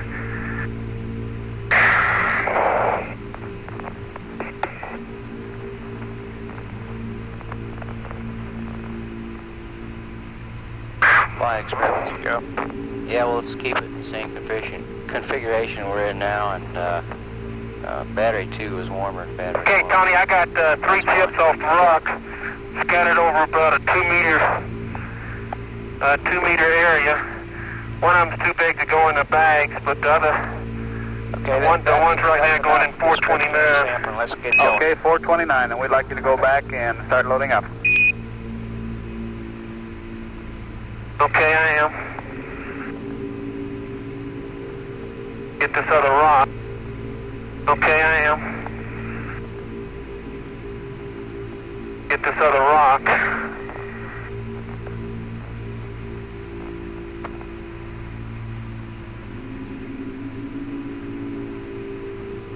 That's swinging, it really works.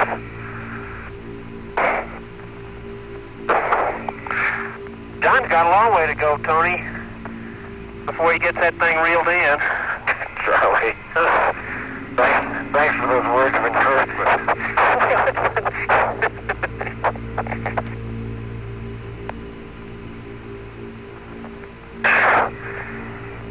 And Tony, this rock here looks like the same. It's the same character as the ones up on the rim. Okay. That great, huge black one that we sampled. Except we don't have any. That one up there didn't have any of these holes in it. I can't really say what these holes are here.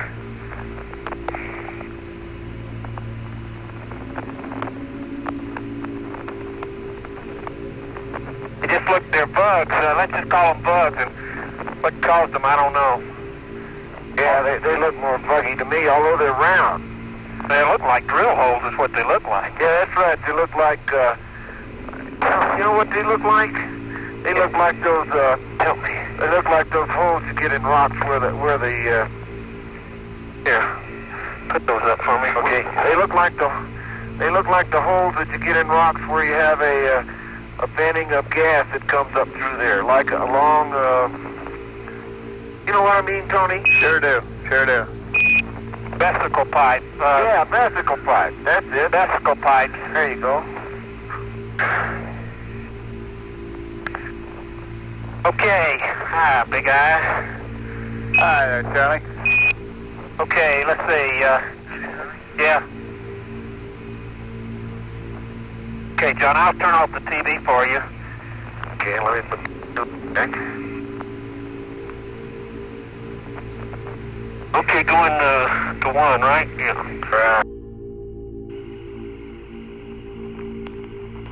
Capcom, did you hear the comment about the scissors?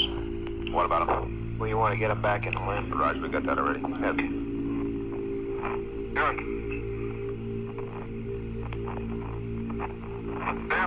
Two samples from under the LMP seat. Put these under the seat. Clean you up here while I'm at it. Oh man, I tell you, it's going to take us half a dozen Sundays to dust.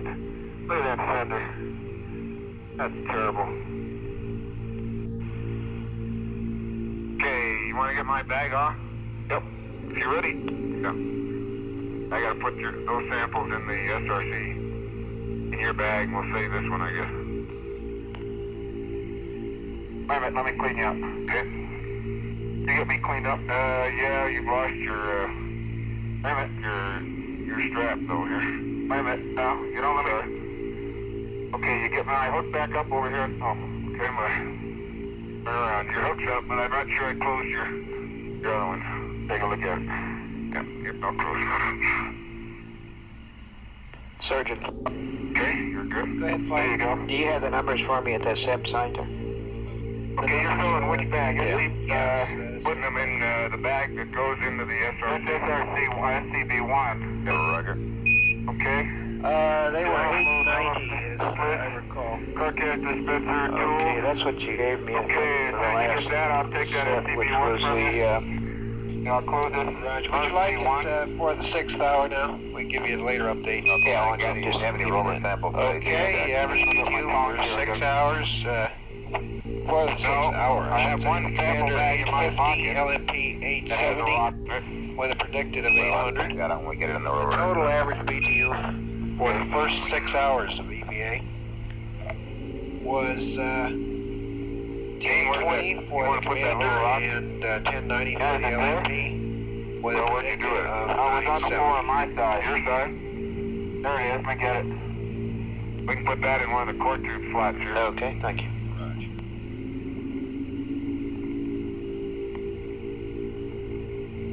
Boy, that one fender just is an order of magnitude more of a dust problem. Here, can you reach it? Okay, rock Gene picked up.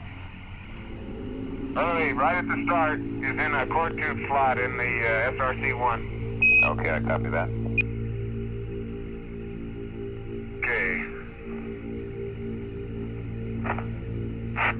Dean, you want this one? Yep, I want the full one. Yeah. Latched. Okay. That's almost full of samples. And I think that big rock would be, probably wouldn't fit in there. Okay, then we'll put that in the big bag. It's in the big bag. Good enough. And I gather there's no rover samples today, right? Okay.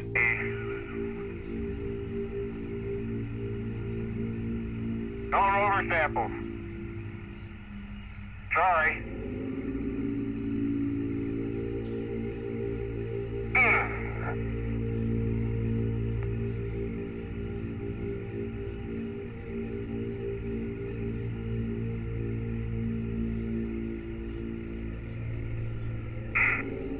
Lights urgent. Okay, go ahead.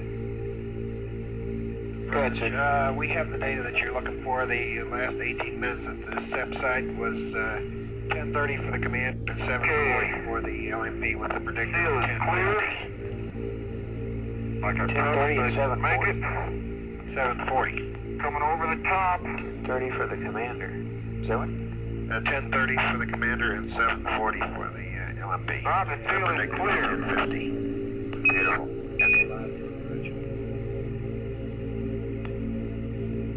I don't know if it's beautiful, but it's clear. It's clearly beautiful. Okay. Okay. That big mamu. Locked. I got a lot of oxygen. I still got 22%. Expect our feed water maybe getting a little low. I'm gonna leave this right here until I take it up to you. Okay, close seal service, verify good seal, place up plus D. Okay, LRV circuit breakers. LRV LeCroux power off. Dust. Well, let me get at that Dustin first. Give me a yell when you need a spell there. What, Dustin? Yeah. No. I need a fender, that's what I need. Figure out something we can make a fender with. How about one of the others? It's not as critical. Yeah, but I would never take one of those off. You know, getting it there, I had one to put on and it didn't stay. Which is what I figured. I thought you said it was broken though. Well, it was. But these aren't supposed to come off either unless you break them. I broke that one. My hammer got caught underneath it. Wasn't the fender's fault. Okay, the core tube is packed. Marshall's also looking at the possibility of the SCB number claw model, seeing if they can take a front fender off and put it on the back there. They need to know where it broke off. With the rock? See if it's a feasible procedure. Okay. Well, it'll go in there. It's not that big. Okay, why don't you put an SCB2 and bring that in instead. Leave SRB out, and then we'll just leave SCB2 in forever. Okay. Okay, verify SRC plus D badge. What are those things going over? What is that, Jack? Hey, something just hit here. What blew? Hey, what is that? Oh, your antenna. It's that styrofoam off the high gain antenna package. On the limb? No, the one you deployed. The rover high gain antenna. My God, it blew up. Yeah. I thought we'd been hit by a look at that stuff just kept flying over the top of our head. I thought we were the closest witnesses to a lunar meteor impact. I wonder if that's the same glass I picked up. Oh, I don't know. John says says it blew up on his mission too, guys. Isn't that what you thought it was? Isn't that what you thought it was? Huh? I thought you were kidding. No, I've never seen that before. Oh, I'm sorry. I thought that was a... No, you just, when you saw that stuff coming, I didn't see that at all. Holy smoly. Roger 17, and John says that it blew up on his mission as well. Okay, Bob, I guess I'm going to take the TV away from you. Okay, and Gene, one thing we'd like before you guys leave the rover is a fairly good description of what happened to the rear fender when it came on. The damage primarily to the piece that you've lost, or the rails on the piece that's remaining fairly bad. Roger. We got a lot to do here yet. That's right. Okay. Head-co flight. Head-co flight. Got flight. What happened to that antenna? Romeo! Just blew up, I guess, some styrofoam.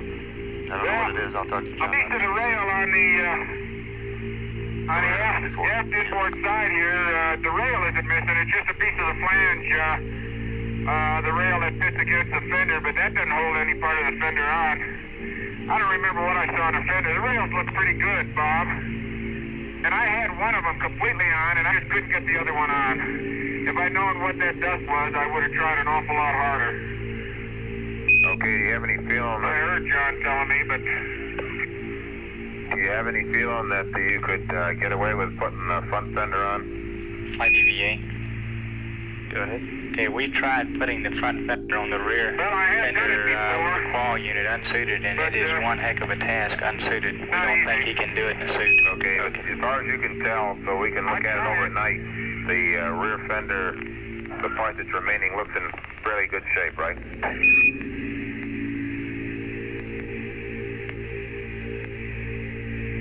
Take a good look at it. Tell me. Go ahead. Yeah, the part you need, I think, 5 minutes pad on that 25. Hold that fender on. Okay.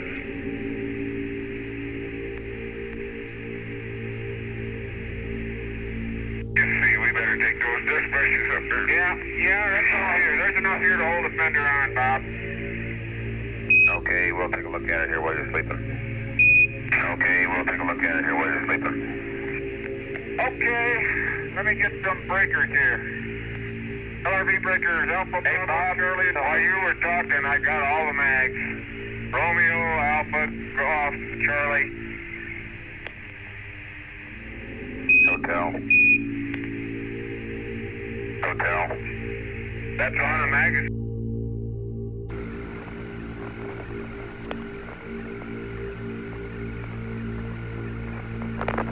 Capcom. Well, we can try it. We get a single on it also. Say again, please. You're doing it, huh? I got it started. Well, you're not even. Okay. Yeah. Not even going to debate the issue. Well, take too much time debating it. Well, you, let's see how much time it takes. I hope you're right. That the SEA is okay, and we need a lower out of my bag. Let me get the core. A lower out of my bag is all we need. Butcher, you're in a trader room. Yeah, I want to get for you. Okay, we have to have you guys moving in 10 minutes, and we'd like to also deploy EP number 5 here. Okay. I'll start up. Okay, what is the lower? 5. This is the lower, right? Yeah. You got a number? Yep.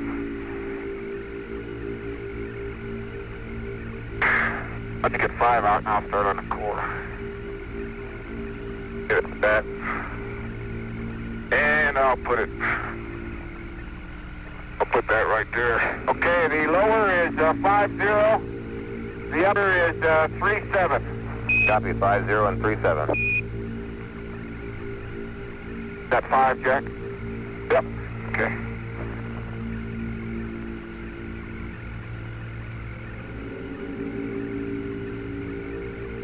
Why don't you put it up? Well, you put put the Noman away. Put it very near that bridge. At least there's some documentation there. I'll try to have the pan going while you're doing it. When Gene's doing the double core, the next thing that Jack can do is do the drive out of here. SCFC or pick up some I'm driving out of here left or right. I gotta go right. I gotta go right. Okay.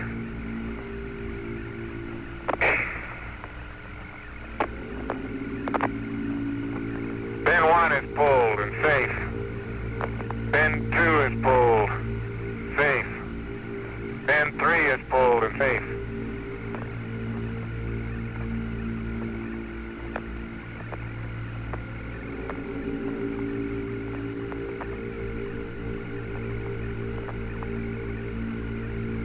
Okay, Jack, and we'll document it back to the rover. I guess it's the best way. That doesn't look too hard, Gene. Or just now. Looks like you proved me wrong. First core was easy. Second one a little tougher, and then it got toughed on at the end. Stay there. I'm getting a picture of you. Okay? Okay. I got it. You got it for me? Okay.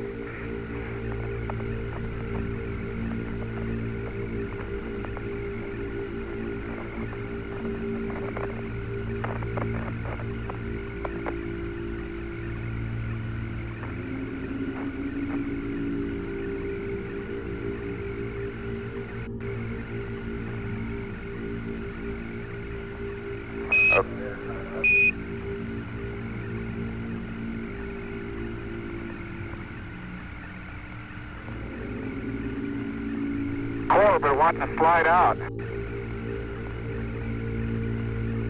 But wants to slide out. It's full. No rocks in it. It looks like just the same stuff we've been traveling through.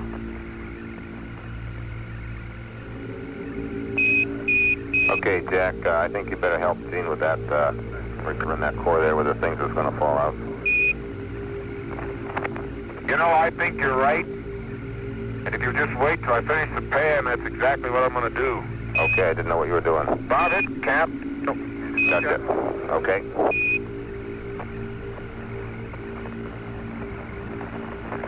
Hey, just hold the handle.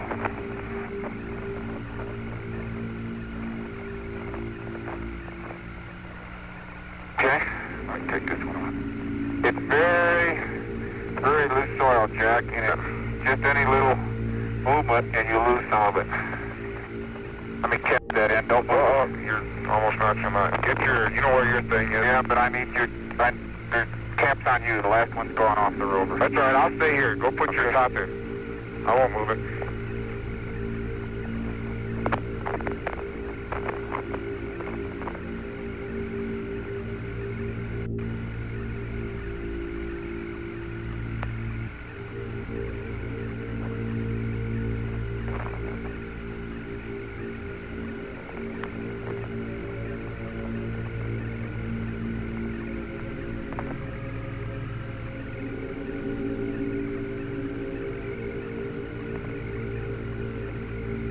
Any little movement, that stuff starts. Yep.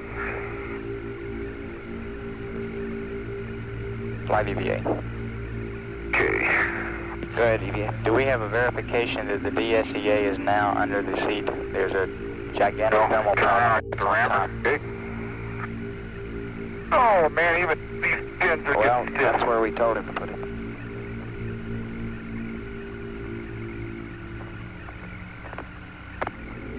Okay, Bob, the top rammed down, almost halfway, without any effort.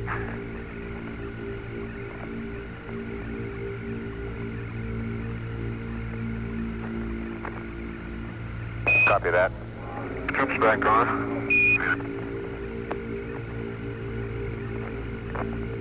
The bottom ran down about an inch. Copy that.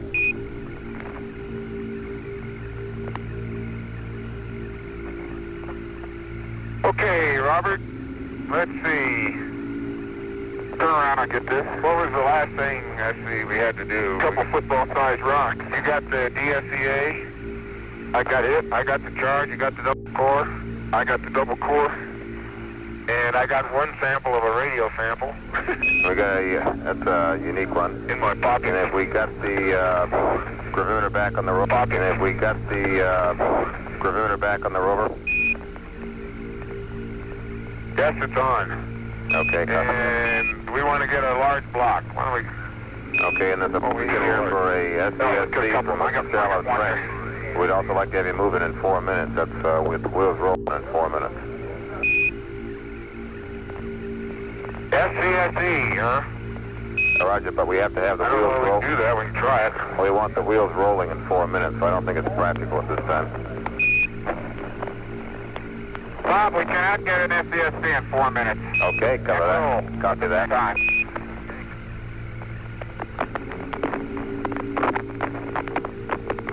Now I got to push this latch on a gate to get it locked, on a pallet to get it locked. Need some help? Where did he get out of the way? Push the pallet while I trip the latch. Flag clearance. I got to trip the latch at Heading home is 230.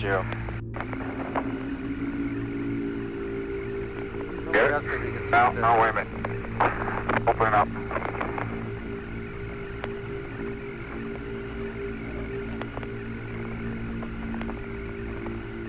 Wait a minute.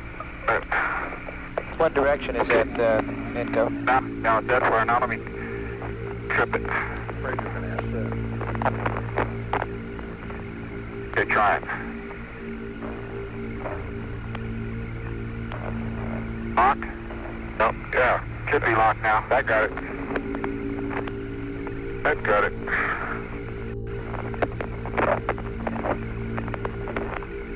Okay, you got a paper out there too? Well, you know, the thing that amazes me is that there's no subfloor around here. Flight anchor. I got one here.